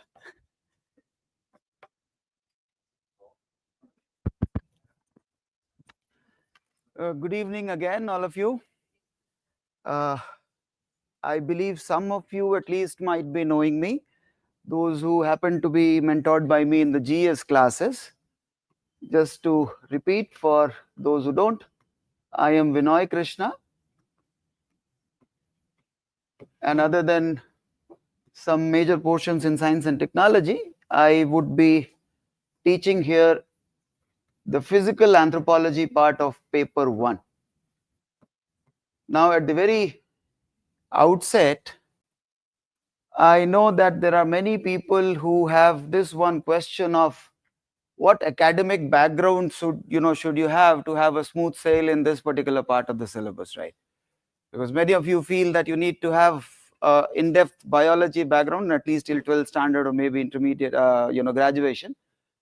But let me tell you that you would not require any study of biology more than the 10th standard. And I'm including both the category of people, those who might have had a very nasty relationship with biology as such, and they ended up having a bad divorce or a breakup, I would say, with possibly the thought that I would never be getting to see your face again, and here comes a proposition that you have to patch up again. And then maybe some who had friends with benefit kind of relationship, you appeared for it, and you earned good marks in your matriculation and never saw its back again. Now, all these categories included, nothing more than the 10th standard of acquaintance of biology is what you require. Let me at the very outset bust the myth that physical anthropology is same as studying biology. Physical anthropology is just about developing introductory biological understanding to further, in the lion's share of the portion, look at anthropology from the lens that we have developed in the initial part. So it will be a very fundamental understanding of the initial concept of biology that we'll be covering, which certainly would not at all be difficult enough for anyone who has at least heard of the topic cell or the genetic material or DNA or RNA, or heard of the people like Darwin or Mendel or the pea plant or whatever, all these little jargons that you've come across. That would be sufficient of the investment that you need to have to start reaping the rewards. I will give you a very quick bird's eye view of what exactly would we be covering together in this before I straight away start talking about what could be the better strategy, how we'll be working with the things here, and how overall physical anthropology, other than increasing your chances of earning good marks in optional, It will have its tentacles in all the GS4 papers along with the essay and as well as the personality test. So in a way, when we look at any particular optional subject, not as an academic area of discipline, but more as a tool to clear this examination. And that's the attitude, rather, whatever optional you go ahead and take up, you should have with the optional paper.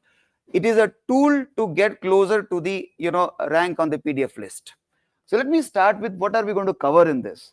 People, the study begins with as fundamental as you could imagine, the very basis of life, right since the very childhood, or the first chapter that you ever learnt in biology or life sciences was what is a cell. And the simple understanding that you will drill inside the head that cell is the basic unit of life or the functional unit of life. Now, I will start the class with developing for you the sufficient enough understanding of what a cell is, why is it called as the unit of life, why not anything less than that. For example, many of you might have heard about that there are components present inside the living cells also. Mitochondria, nucleus, lysosome, ribosomes for that matter. Why are they not called as the unit of life? They are biological as well. So why do we call the cells as the unit of life? That fundamental understanding, along with what are the various components that make up any particular cell. So all those names that I just took, mitochondria, nucleus and everything, will be covered. Now, once we understand what is cell, what does it function, then we will try to decode as to where does the cell know and how does the cell know what it is supposed to behave like. Or if at all you have ever bothered to ask for yourself that why do your liver cells have specific function and they function as liver cells, or the kidney cells function as the kidney cells, or the neurons that you will be requiring to be firing in plenty on a daily basis to become a civil services qualifier, that why do they function the way they do? Where is that information coming from? And that people will give us the committed direction where the entire discourse that we'll be talking about will be running. Yes, what am I referring to?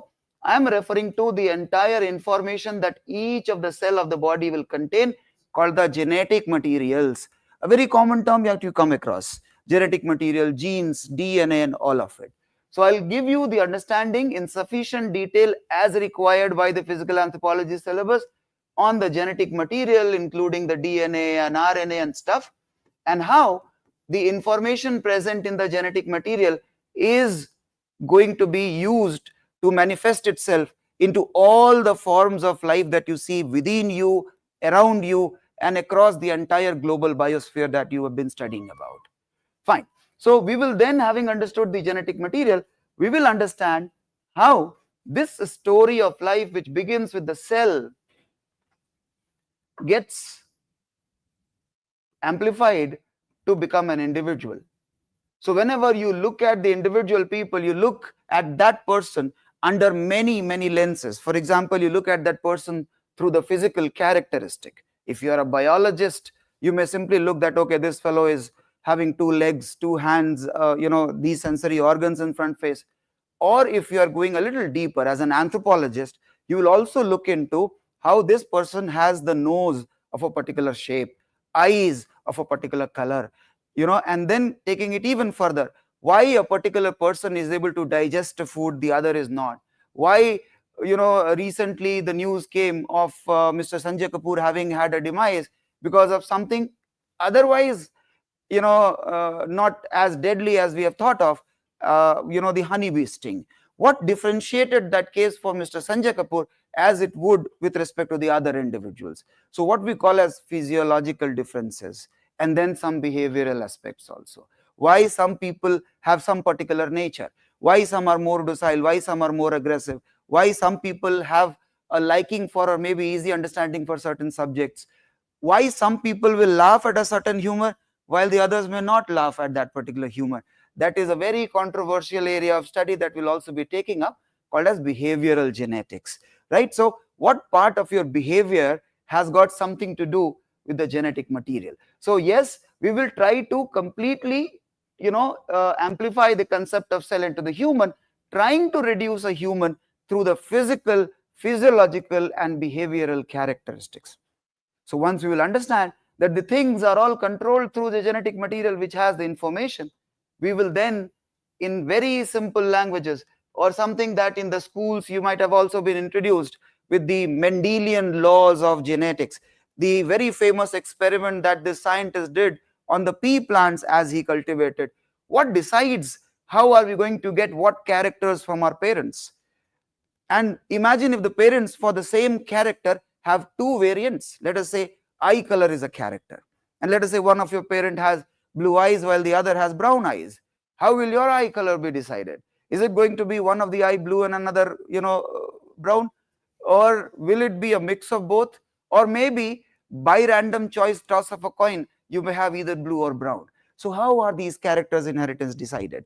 And that is where you study people what we call in the simple language laws of inheritance.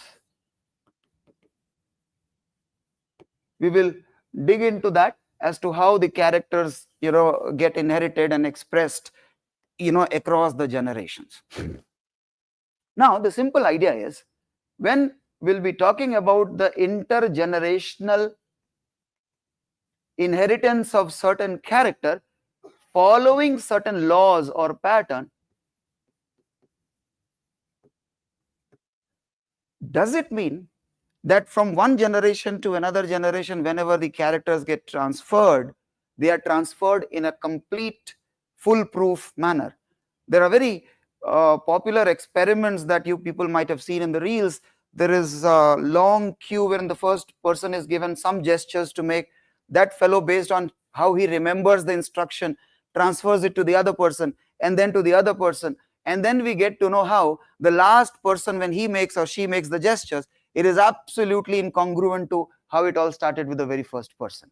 Is it something similar to this that we follow when one person passed on the genetic information characters to another, and then to another, and then to another? How much of fidelity is there, faithfulness is there? Is it completely transferred 100%, or do there happen the changes? And if there are changes that occur, will all the changes be occurring in the good taste? The answer is no. And that is where we will try to decode that while the intergenerational transfer largely is faithful enough, there might be slight errors that happen. And that is where we will go into the study of the errors, or what we call as genetic diseases. Now people, think of it. You might have seen, as you go on to purchase a book, however high frequency it might have had the proofreading to go through, there always be some or the other error in the printing in that book that may occur. Some or the other word misspelt, or maybe a word deleted altogether, or at times even at larger levels, when maybe there is a chapter that is completely knocked out, and then you go to the bookshop and ask for a return back. People exactly like that, we will find that the genetic diseases due to the errors may also involve a lot number of levels, small little changes or huge changes, that will be studied under genetic diseases and chromosomal errors. I believe you might have heard of the term chromosome. There's no point we getting into the detail of it now. These are all simple terms that you will gradually learn to use in your answer writing and in the statement making. So we will be studying the genetic diseases at very levels, smaller errors or the bigger errors called chromosomal errors. We will study how some people may have one chromosome extra, or maybe a chromosome altogether knocked out, and that might give rise to many of the errors you might have heard of, things like Down syndrome, Turner syndrome, or the terms that many a times you come across on a regular basis. And that also will also be taking us into a very interesting discussion that the world presently is engaging in with respect to the concept called gender and the concept called sex, and whether the concept of sex is something that you have to understand as a binary male female understanding, or is it a concept too fluid to be reduced into two categories. You see, there is between male and female the entire world of LGBTQ, and not only that, this is again an attempt of human to create discrete categories. But we will study how the gender is way more fluid a concept than what otherwise in societal definitions we have. And that is the reason why people, you will have many people not associating with their biological definition given at the time of the birth.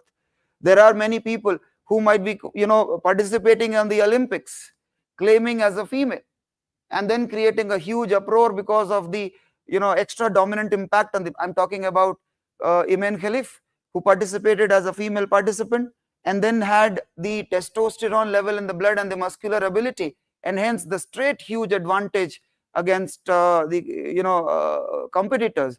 And then possibly you might have also read about the same news getting rigged up in the recent past. So what is this? How is it directly related to the genetic information? Is it all here that you perceive yourself of male or female, or has got to do also with the genetic information and everything? So fine, we'll be covering all these genetic diseases, errors, as well as the methods to detect it. This will form a very important part of the discussion, because there is no point increasing the knowledge unless you are able to utilize that knowledge to make the life better. And that is also the purpose of studying anthropology overall, people. You are learning the science to not only understand how the societies have evolved in their culture, in their food, in their inheritance and every aspect, but also through that knowledge how we can make the human lives far better. So we'll understand, by having understood all of these, we will also look at what are the methods and tools that we have through which we can predict many of the undesirable outcomes of the reproduction in the future date. So we'll be talking about pedigree analysis, about the genetic screening, wherein you can see parallelly how in all these countries there is this law of medical termination of pregnancy that is also evolving parallelly. That allows the expecting parents to take a call whether to give birth to that baby or not. And if you have been updated, that window of till what date of the pregnancy or what stage of the pregnancy can the fetus be aborted has got a little widened to 24 weeks in India. How is that happening? Because we have better tools, we are able to screen better, and we are able to predict the life of that baby if given birth to would be so miserable that it is better not to lead it to birth altogether. So fine, we'll be also looking at that. Now people, by the time we will reach the coverage of the syllabus so far, understanding the basis of life, inheritance, how it controls the character, everything, possibly it will create in the mind that maybe everything about us is already predestined or pre-written in the form of genetic material. And in a way, it makes you fatalist. It makes you defeatist, that we cannot do anything. The things are all pre-registered. We have already inherited. So let's live with it as the ultimate truth. Fine. And that is where I would just seed the debate in your head of nature versus nurture. As to what part of you is what that you have already inherited through the genetic material, and is it the ultimate truth, or has how you are getting nurtured, which includes all the aspects of environment, which country you're born in, what climate that you live in, what food that you consume, what kind of parents you had, what kind of family environment that you had, all of these together, how are they in addition also influencing this? And that is where people, we will see how all of a sudden for our study twins would become such an important treasure. You know what they normally do? They use twins wherein one of the member of the twin is given certain condition and the another is given another condition. Like there are very interesting researches of the twin wherein one of the person has gone into the space while the other has remained on the earth under the full gravity, and then after the fellow returns back from the space visit, like the present ongoing one, Mr. Shivanshu Shukla is also going to do a similar research, although not involving the twin per se, but yes, we compare and see how the difference in the environment created difference in the character expression. And that people will give you a larger wisdom that it is not just about the genetic material. It is also about what climate you live in. It is also about what kind of upbringing you had. It is also about what kind of profession your parents had. It is also about what festivals you celebrate, what food you consume. All these factors, people, they do contribute to the expression of the different characters that we talk about.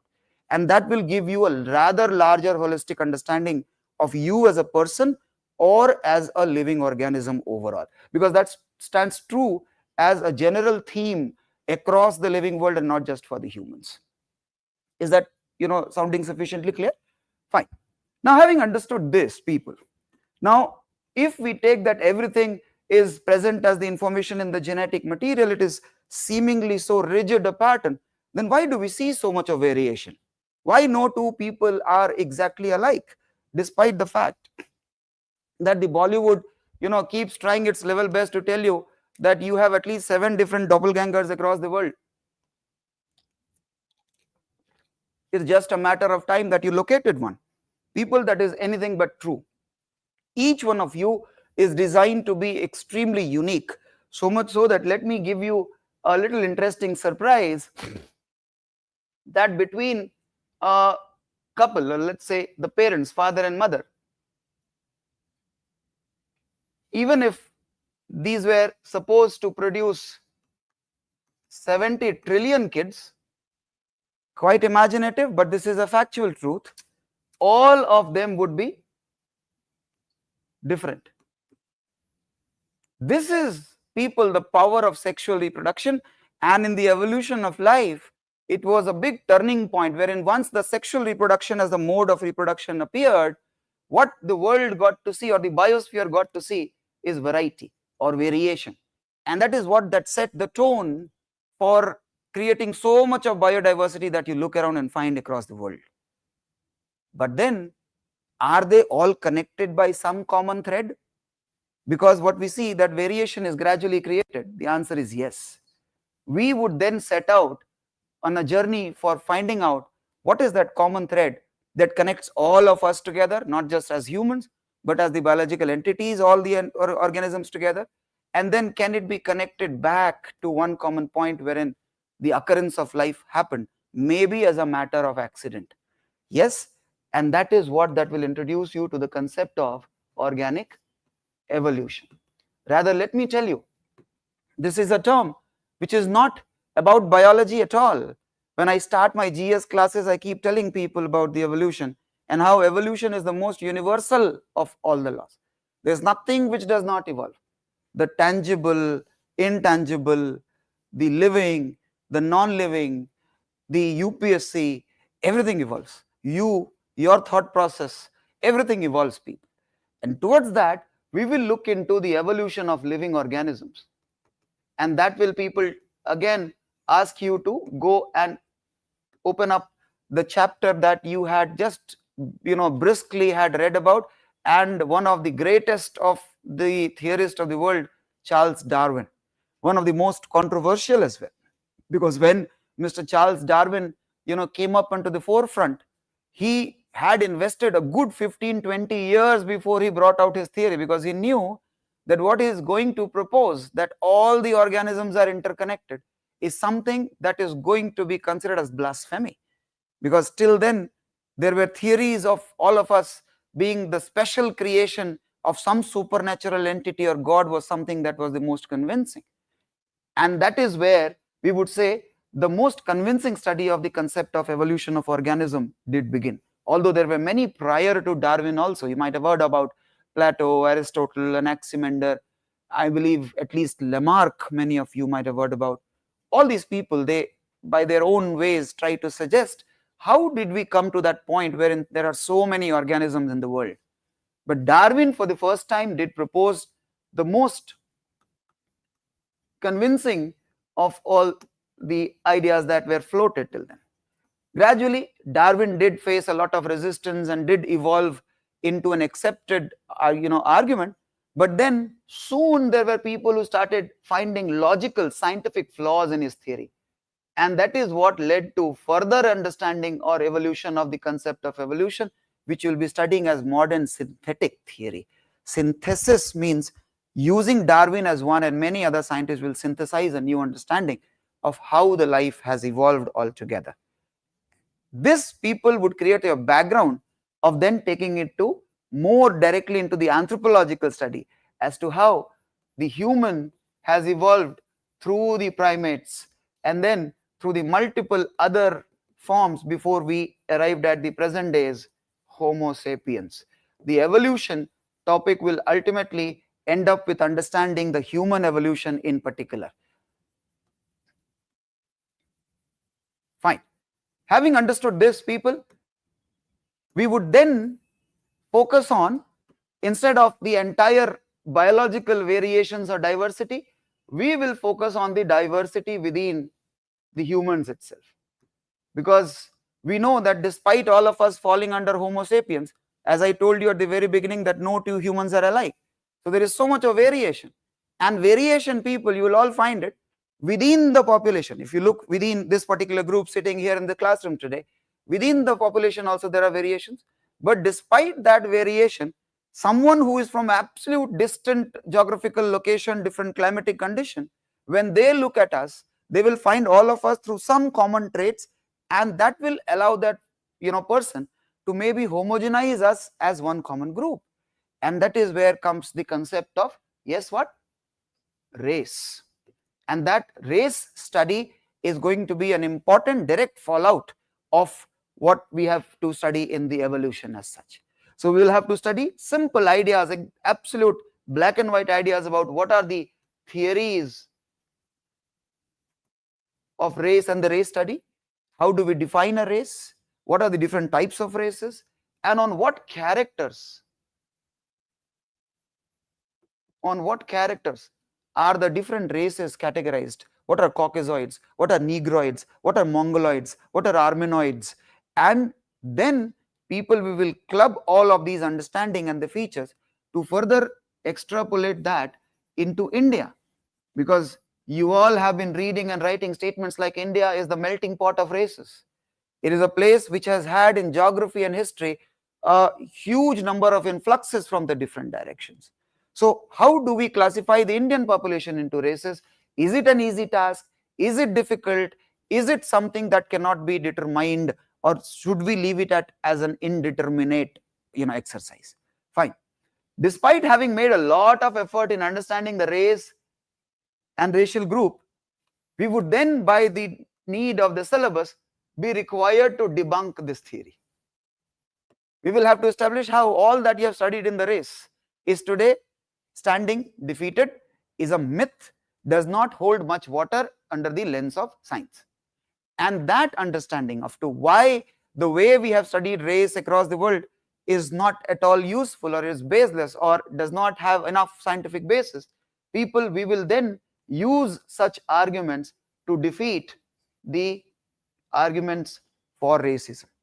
So race, why the concept of race is not very scientifically valid, and hence why racism does not hold any place in the civilized modern world, is what the goal of the entire particular unit study would be. Are you getting it? But the idea is, if race as such or as a concept is something which has already lived its time, does that mean that there is no other way we need to study the human diversity? No, we need to. We will take that to that level after covering this, as to why in India we find a higher prevalence of diabetes, why certain blood groups are more common in the northern part of India than the southern part of India, why the Indians have gluten sensitivity while the Westerners, many of them, might have sensitivity to the seafood. What are these differences? And by studying these differences, people, or this diversity, we will be able to work out better food habits, better medications. I believe you might have heard about the stuffs like personalized medicine, or the medication system, which is to be designed particularly in focus of the group of people it is trying to address. Gone are the days when the same medicine could be equally good both in Indians and as well as Europeans. So why this difference in the medication? Because there is diversity in the genetic makeup of these two different groups of people. So we'll be studying how the world varies with respect to the features like blood group, the enzymes, the fat deposit, why some group of people are more prone to getting obese. Is the fat distribution in the body in Indians exactly the same as the tribe Hottentots or Kalahari? You'll find the Hottentots or Kalahari, tribe people, they will have a greater amount of fat deposit in the lower half of the body. But when we are talking about the Indian obesity as a problem contributing to things like hypertension, contributing to things like diabetes, we are focusing more on the upper part of the body fat deposit. So is there a pattern of fat deposit across the world? A beautiful study that is, which will give you further insights on why certain diseases occur despite, don't occur despite having more fat, while in Indian population we will get to see more diseases occurring with directly proportionate to the fat content. Fine. So we'll be covering that. This would then, I'll be taking it to very simple, topics like growth and development. So once we have understood the stuff of genes, the heredity, then the evolution, we will directly take it now to how the humans grow and develop. So when we talk about growth and development at the very outset, given your economics background for the GS preparation, I'm sure you know that growth is quantitative while the development is quantitative plus qualitative. So we will see how the story of human life begins from the first cell. There is a cell called zygote, we'll be studying that, and the number of cells keep on increasing until it ends up into a tiny tot, and then ends up into an adult, and then the decline called aging, ending up into the death, and after the death the exercises to ensure that they return back to the atom stage. Now that entire journey of human life is what that will be tracing, and we'll be studying what quantitative changes and qualitative changes are occurring. So from the womb to the tomb is what that growth and development story of physical development, physiological development, intellectual development, straightforward topics that will be covered under this. The moment you study how there is a pattern of growth and development, the very next logical question as a sincere aspirant you would think of, and you can even predict what the syllabus is asking, the moment you study the pattern of growth and development, the next immediate question is, what factors will control that? Is it going to be exactly the same in each one, or the tempo of growth or the quantity of growth or the quality of growth would be different for different people? If it is going to be different, what factors is it going to be dependent upon? You can make easy guesses. It could be genetics, it could be climate, it could be in the food that you're taking, it could also be your economic might that you might have as a part of the society. All these factors that could be there. And you know what? This understanding of what factors are controlling the growth and development procedure would lead you to a very interesting discussion on aging. And if there are factors which are controlling the growth and development, can we, by controlling the factors, control or at least modify the process of aging? A topic which is in a lot of debated discussion at the moment, wherein the unfortunate cardiac arrest and demise of the silver screen lady who Zariwala, and all the discussion that maybe she was getting over conscious about defying her age, and she was taking glutathione and whatnot, the different anti-aging products. So how logical is that? And then people will be looking into the process of aging, the factors which control aging, and then I'll also be teaching you in this how, without risking your life like Miss Zariwala did, you can have the youthfulness be extended till a longer period of your life.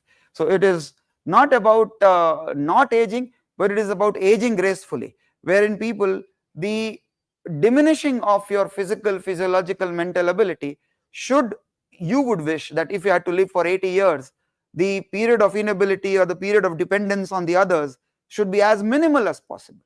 So instead of we aspiring for, here I'm bringing philosophy also, we aspiring for making that 80 to be 150, the better target one should have is that the period of compromised abilities should be compressed to as minimum a time as possible towards the end, so that for the larger part of the life that you live more capable, more youthful. And that is what that the take home extra bonus of anthropology, physical anthropology, that you will go home with, as to what are the ways of living youthful for a longer period.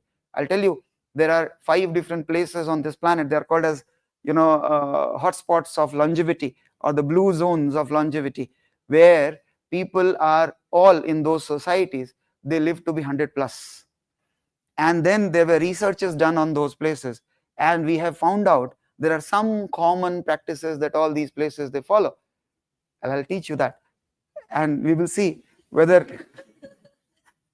we will see that how many of these are possible to follow as the UPSC aspirants, because many of them it will be a bit difficult to bring into the life at the moment, but at least you'll keep them in the targets. Ek bari ban jaun, uske baad se main leke aaunga. But there are many that we can actually do to remain more youthful and loaded with vitality. So we'll be covering that, aging. There is a beautiful book written by Mr. Siddharth Mukherjee on why we die. If you ever get to read that through leisure time, mile to read it. There he has talked about all the organisms that defy aging. There are many organisms, people that live a much longer life compared to let's say the humans of the same body size and dimension. So there we are also trying to find out that if we understand why we die, we'll possibly able to work out how we can certainly not die, but at least fight against this, which is say whatever and criticize howsoever Ms. Jariwala, something that all of us would wish for, that we remain youthful for as long as possible. But the wisdom requires you not to do something which is on the face of it, we know that it is wrong. All right, so we'll be covering that. And post all of this, people, we will be then taking it towards the later half, the absolute last part of the discussion, the applied physical anthropology, wherein all the knowledge that we'll have developed in the discussion that we will be having on the topics, we will see how it gets to be applied in every specific field of your life. How? By having the specific understanding of physical anthropology and its principles, you will be able to make better choices of your sports that you take up, and in that particular space, sports, you will be able to decide on what food to eat and not to eat, what kind of a training to have and not to have, so that you may optimize your performance in that. Let me tell you, although in India it is still very far from reality, but there are developed countries wherein they genetically screen their baby right at the time of the birth, and even get to know what kind of genetic property has the baby got, making that baby more suitable for what kind of sports for better performance. Anyway, I don't think we need to go that far, but certainly the larger understanding of anthropology could help you making the right choices of what kind of tools that we are going to be using in that particular. If you are playing hockey, what kind of a hockey stick will be good? If you're a swimmer, what kind of a swimsuit could be good? If you're a runner, what kind of shoes that will help you provide the better recoil for less injury and better performance? All of that. We will also see how anthropology is today the most important domain of defense tools and techniques development, people. Right from the dresses of the defense personnel, to the tents that they use, to the gun turrets that they have in the tankers, to the guns altogether, even all the devices, the helmets, the lights, all of these devices, people, are designed with respect to who they are getting designed for. And that is where, like the Indian race or which particular group of people, and that is where the role of physical anthropology becomes immensely important. And we will see how it will be helpful in improving the defense preparedness of a country. We will also look into the nutritional anthropology, where we will look into how you can make the right nutritional choices based on the climate that you live in, or the desire that you have for yourself, and have better rewards taken out from it. And then another extremely important area of application would be forensics applications. We will see how anthropological understanding are quite helpful in the investigative process. Investigative from all the sense of the word, for maybe historical crimes, maybe the evolution of a particular organism altogether, to very short-term references also. For example, when I just few days back I read about a person who was wrongly incriminated for having murdered his wife in Telangana, and only after having been in jail for good 18 months did they find out the skeletal remains of the wife, which was assumed to be of the wife for which he was incriminated. They did the DNA fingerprinting, and they realized it did not belong to his wife at all. The fellow has been released. The court thinks that 1 lakh of reparation is good enough for him to be paid back for that 18 months of the life and the pain and the agony, because imagine if at all he would have been head over heels for his wife already. So having lost wife on one side and then getting incriminated for having killed her must have been a big double jeopardy for her, for him. So I don't think that 1 lakh is good enough for representation of the society having done so much of damage to him. So we'll look into how different elements are used in the forensic investigation: the skeleton, your tooth, your DNA, your blood, all of it, your fingerprint, your iris. All of these are aspects of the forensic studies, and we will look into as a part of the anthropological applications. एक छोटी सी चीज और before I give you the most important aspect of physical anthropology part, people. Having understood the genetic material, the simple, curiosity or desire that comes into the head, that if we have decoded the very basis of life, where the information resides, should humans not attempt for fiddling with that information altogether? Should we not have the hope or the desire that we remove a particular genetic disease from the humanity altogether? Or maybe if that gets to be allowed on humans, how about importing certain character which some other animal had or plant had, and get that to become a part of the human? That, people, is what that is going to be taught in DNA technology,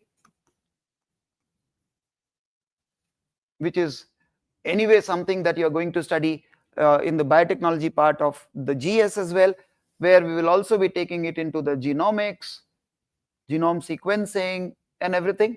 And each of these would give you very black and white straightforward question in the exam that we'll be trying to answer. This is largely a bird's eye view of what we are going to be covering. As we go on to do, you'll be getting to have all the flesh and blood added to the skeleton also. Now, coming to more, because I believe most of you must have already had the syllabus in your mind before you sat for this discourse. But coming to more important aspect, what I feel, people, happens to be the checkpoints before you go on to check your optional paper. Now, what I feel, because I have already told you, optional, despite being an area of academic specialization, you at all points of your optional preparation have got to look at it as a tool. Right from the word go, I'm repeating, keep that attitude that it is a tool to get closer to your goal. The moment you have this attitude, you will start looking at more objective way rather than getting immersed into a particular subject. Because many a times the subject, any particular topic in it, maybe some sessions in it, maybe, if at all they get a little too exciting for you, you end up getting immersed in it. Or maybe not all the topics of any optional paper would remain equally interesting, equally engaging. So many a times you will have a tendency of drifting a little away from it. Both these practices are harmful to your goal of clearing the exam. So let us look at what are the factors or parameters on which I believe normally the optional choice should be made. Number one, it should be as objective as possible. So the things should be well defined in black and white. So when you look at the syllabus and when you compare it with the pre-YQs, you should see the syllabus's terms getting, largely in the similar terms replicated into the question paper. Less of the haze, less of the gray shade, better, I think the optional would be predictable for you. Second, so the chances of the shockers would be lesser in that case. Second, people, how crisp is the syllabus and how well defined is the syllabus? Because if the syllabus, because many of the times, people, in some of the subjects you might find that the number of words mentioned are a bit too less, and those few words are hiding behind them a huge world of possibilities. And that is where the real problem happens, because you again fail to sense where to draw the perimeter boundaries so that you prepare sufficiently enough. So yes, if it is crisp enough, well defined, the clarity of what to study and what not to, which is equally important, will be much better. Third, how much time? Now focus on this very important point. The revision takes. Now, one sincere suggestion as a mentor, irrespective of anthropology, whenever you are learning a subject for the first time, never should you get greedy about on paper getting the sense that I have finished the syllabus, because there are multiple ways of finishing it, covering it. This you realize at a time when you cannot do anything about that. Okay, despite the thing that I thought that I've covered the syllabus, I did not cover it enough. So whichever optional, whatever time it is taking, for the first draft there should be no complaint. You should complete it as good as possible. But the question should be that once you are done with the syllabus as such, how much time would the revision take? Some of the subjects, they have quicker revision time if they have the earlier 2 points. They're objectively, presented and very crisp syllabus. So the revision becomes much quicker. I tell you, the benefit of this is realized when you're writing your mains.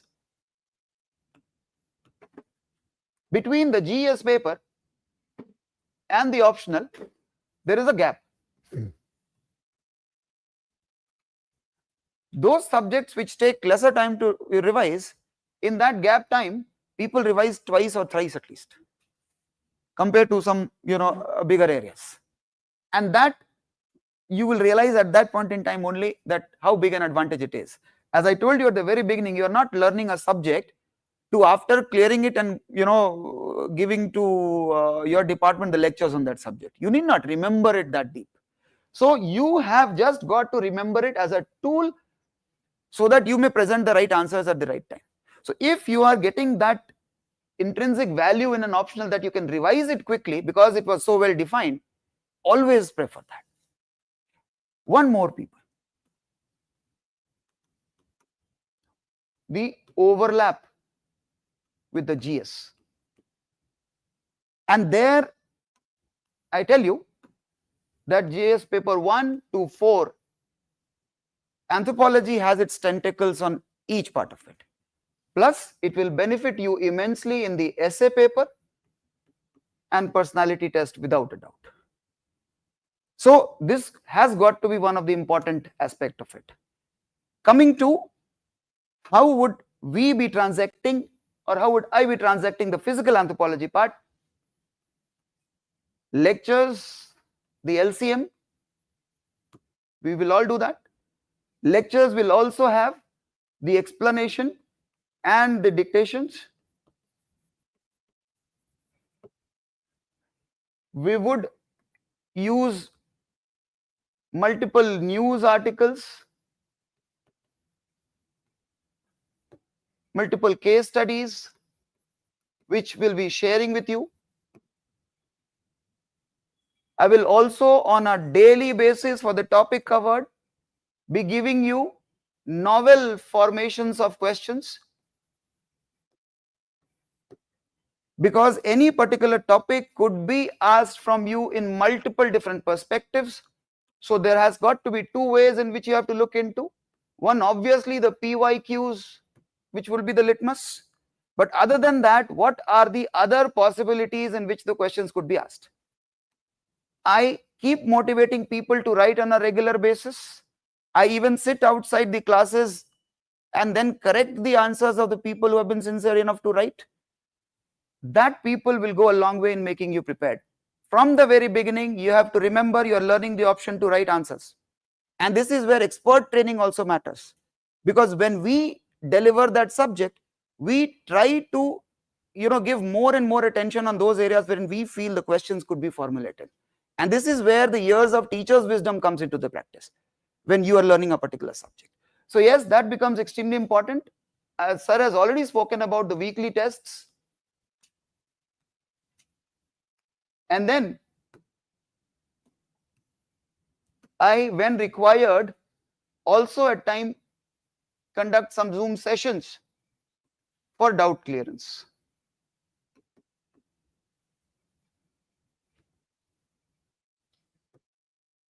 I believe any sincere candidate preparing for this would hardly have a difficulty after this. Let me quickly take you through, because we have already made the point that it has got a good handsome overlap with the GS. I'll just show you how, with hardly any break or gap here, you will find direct benefit of anthropology preparation through the questions that get reflected in the exam.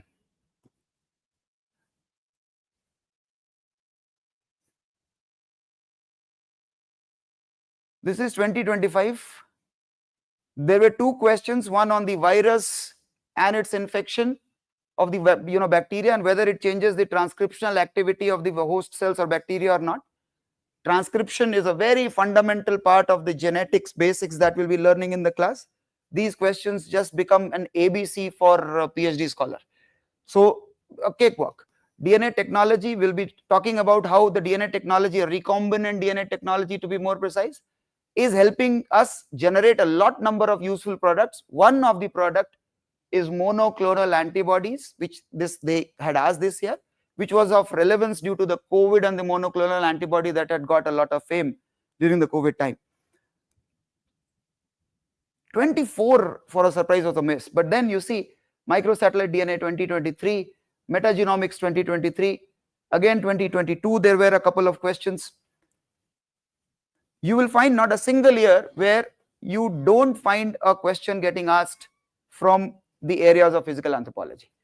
Not only prelims, but rather you see there was this question, paper 2, you see, right to privacy is intrinsic to life and personal liberty and is inherently protected under Article 21 of the Constitution. It is a polity. But see how the integrated knowledge is going to be so very important and crucial. Explain in this reference, discuss the law relating to DNA testing of a child.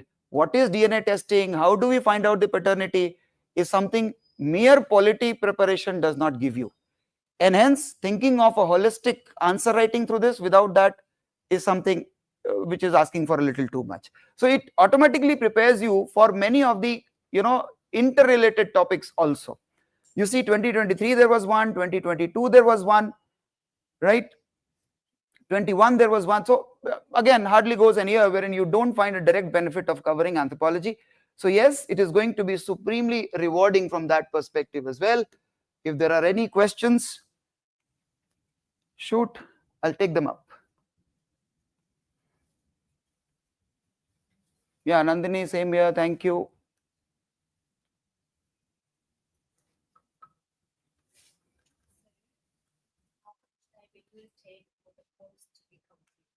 All right. Although there are two ways I would like to take this question. First is that I wanted all of you to have this, attitudinal thing in the head, that for any optional, the first draft of it, you should not at all have too much of thinking about the time that it is taking to cover. What we are demanding through an optional preparation for civil services, try and understand, we are demanding to learn a particular subject good enough in a matter of few months and be capable of writing answers that the professors, having lived the subject for decades, see and say, wow. Are you getting to see the challenge? So in the very first draft, you should not get too conscious about the time it takes, because much more than the student, it remains at the back of the teacher as well, that the student's time is extremely important. But more importantly, teacher is at a position wherein the fellow sees that every aspect of the syllabus, wherein even the surprises may occur, should be sufficiently given, so that the only thing that the student needs to do is revision. Having said that, it will take anywhere between 5.5 months to wrap it. Tick. Yeah, Nandini, tell me what specific question do you have? Because academic background, as I very beginning I told you, does not matter much, given the nature of the subject itself. It is so interdisciplinary. And one good thing is that, the template making, so it is quite humane for an evaluator. So when you get to have the answer having written by someone who has lived that subject through the academic training and having created a very good answer, to have that as a comparative template and for a newcomer not to be, at the natural advantage. One good advantage in anthropology would be that almost all the aspirants have not had anthropology as their graduation, post-graduation subject. So that way it is certainly an advantage. Ritika, I think I'm answering that question itself. Background independent. As it is, UPSC is a great leveler. It does not, allow someone to live in the glory or pain of the background. So if someone has the thought that I have this glory of this background, or maybe I'm at a disadvantage, both are equally wrong. UPSC will test the real spirit in you. So ignore that and get into the groove.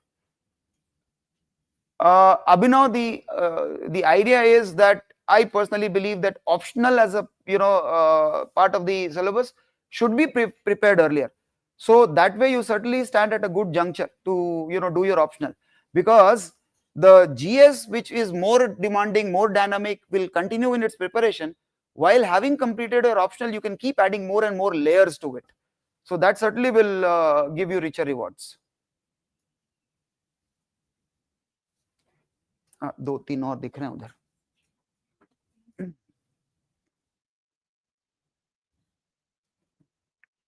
Will be provided with a comprehensive note. Oh yes, as I answered, YouTube में आप लोगों ने name भी अच्छे अच्छे रखे हुए, तो उस नेम से I cannot refer, but yes,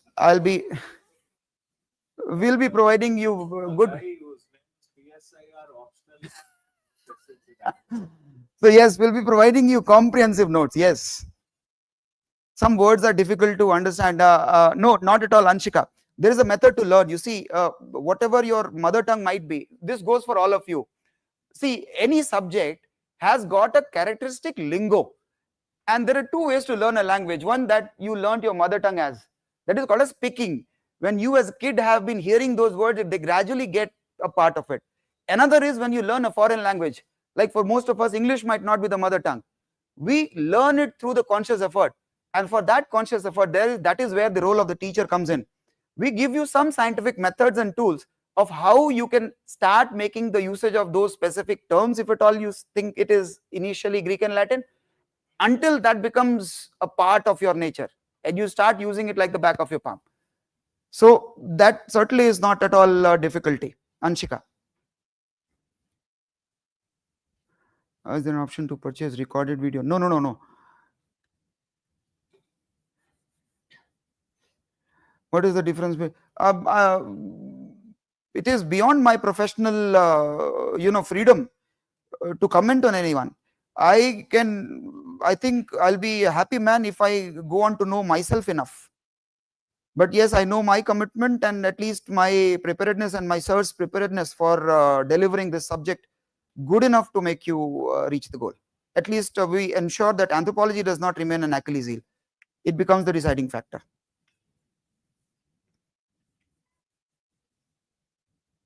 Morning batch timings, Mokshita, not happening anytime very soon. It depends on the particular batch that we are starting with. Presently, we are starting with the 5:30 p.m. batch. In case you have it clashing with your GS classes, you can always request the institution to get it adjusted. That's never a problem. The institution is always adjusting enough to that. Ashreya, it is totally up to you. But one good thing about the anthropology would be that it will not have huge amount of dynamism to keep you worried later.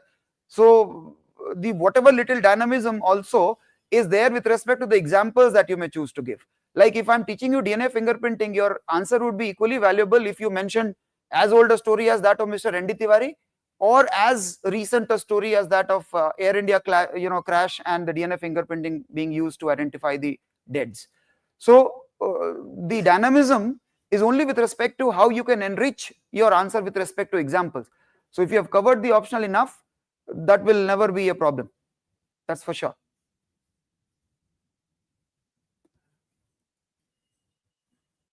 Nandini Vijay, I exactly feel that you could do your optional first and then jump into the GS preparation, because while you are doing the GS, revising the optional would be an easier job, and as such, anthropology optional will certainly be helpful in that, because not much of dynamism and changes on a daily basis that you'll have to be worried about.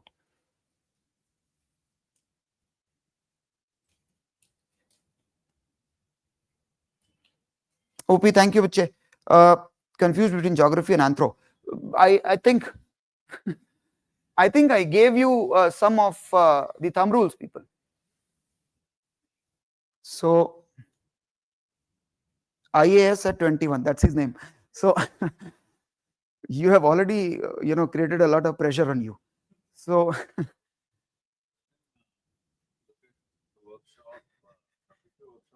you attend the workshops, and with respect to how you can use the beacons, I have already given you.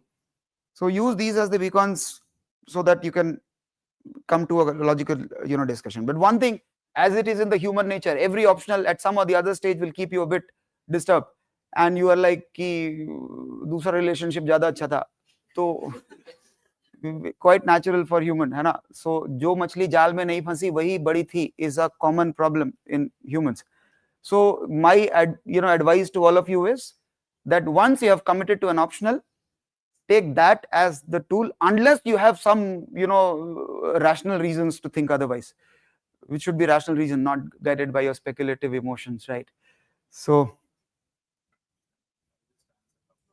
yes, please, sir. Anthropology is the future, sir. You talk about your present, man. It is your present, that I can ensure. Sparky UPSC, that's his name. I love all the names that you give. Okay. Thank you, Vinay. Sir. Abhi Uday Singh has asked if there's any test series from the month of October, February. The old students, anyway, though it's not the platform, since I'm connecting with my old students also. Yes, we are planning to actually launch a program for all the students who have completed anthropology last 2, 3, 4, 5 years, so that you will be updated with the subject and also practice answer writing, because there are many who may have not cleared the prelims, but it's necessary to be in touch with the subject. So watch out for the portal, and all the ex-students will be getting an email soon about the test series.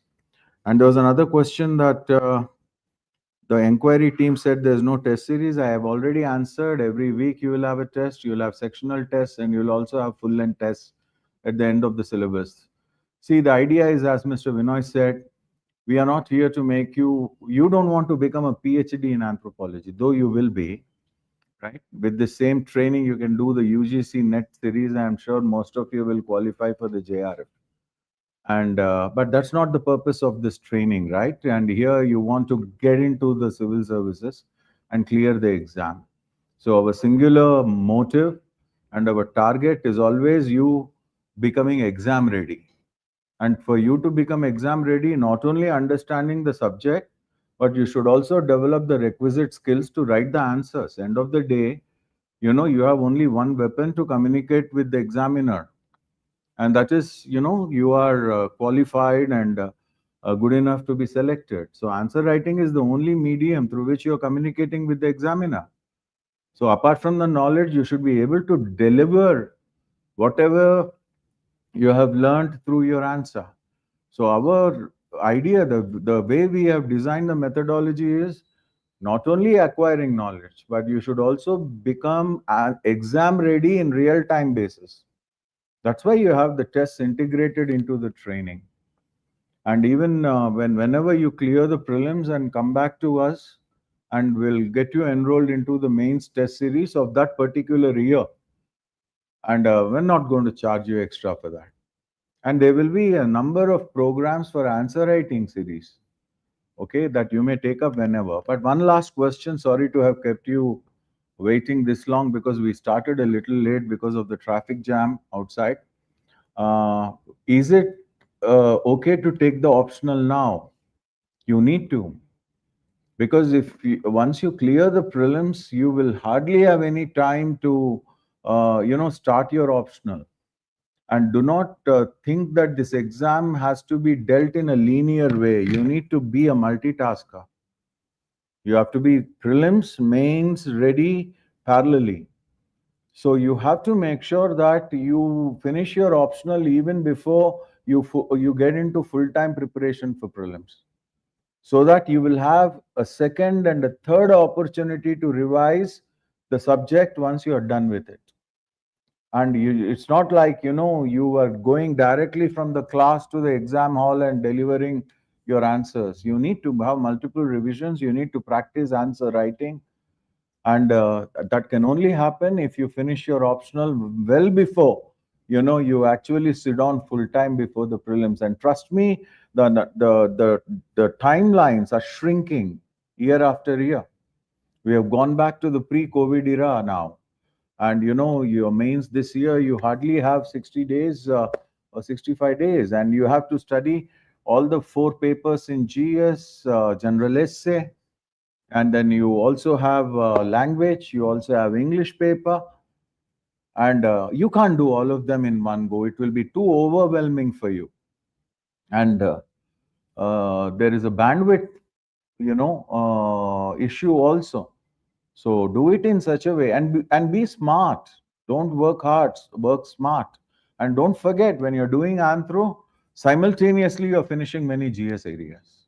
You don't have to necessarily again duplicate your effort in GS. Get your points from GS too, and then add your anthropology knowledge to it, and you're done deal.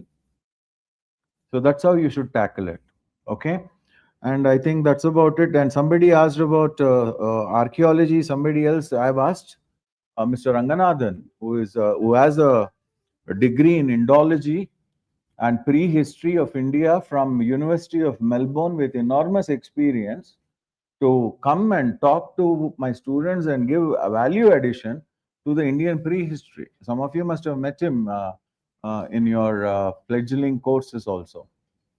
And all the branch, anthropology is a holistic science.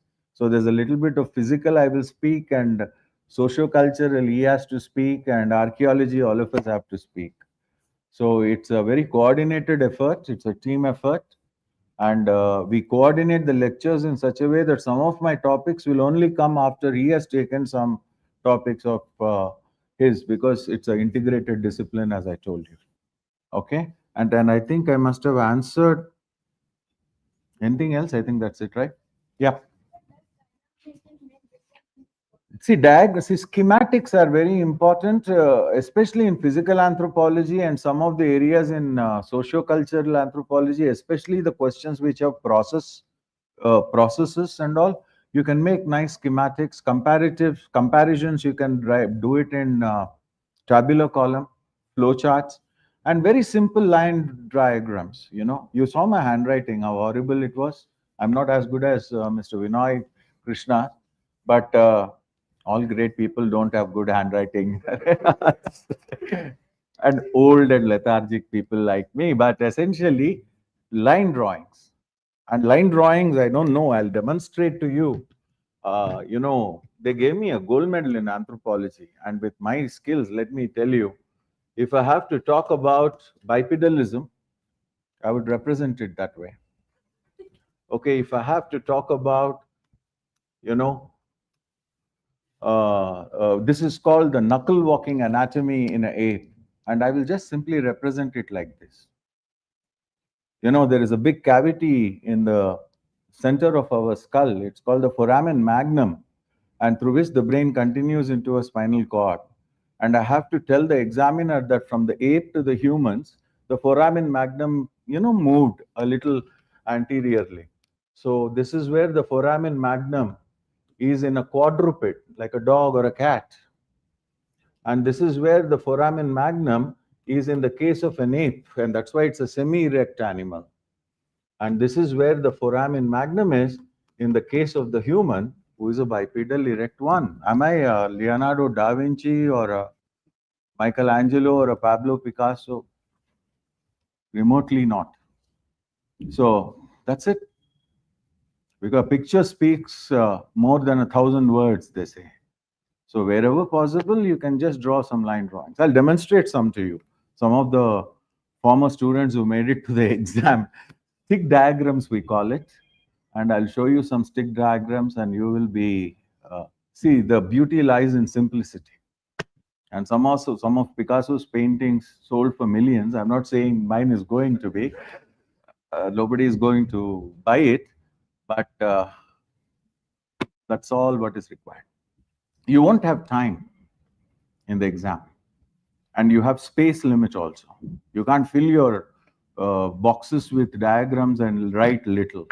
And the diagrams, they're called illustrations, and they are used to visually communicate what you have verbally written. And that's how it is. It's not going to supplement or replace the text. It's going to support what you have written. And you can't replace one with the other. Both are required. Okay? Anything else?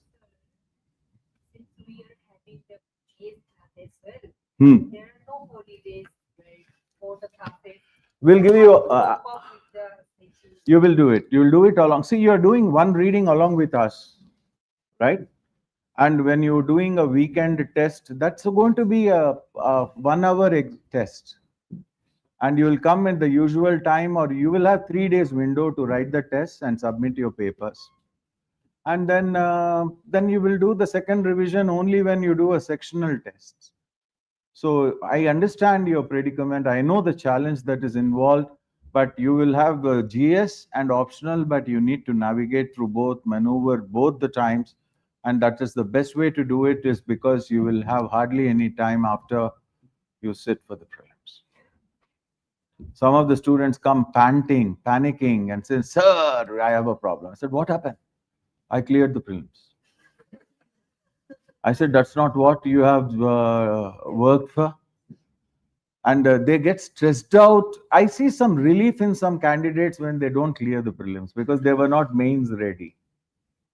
Come on, I mean, it's all right. I mean, no, it does take a lot of effort, but I'm sure when so many others are doing it, I'm sure we can do it too.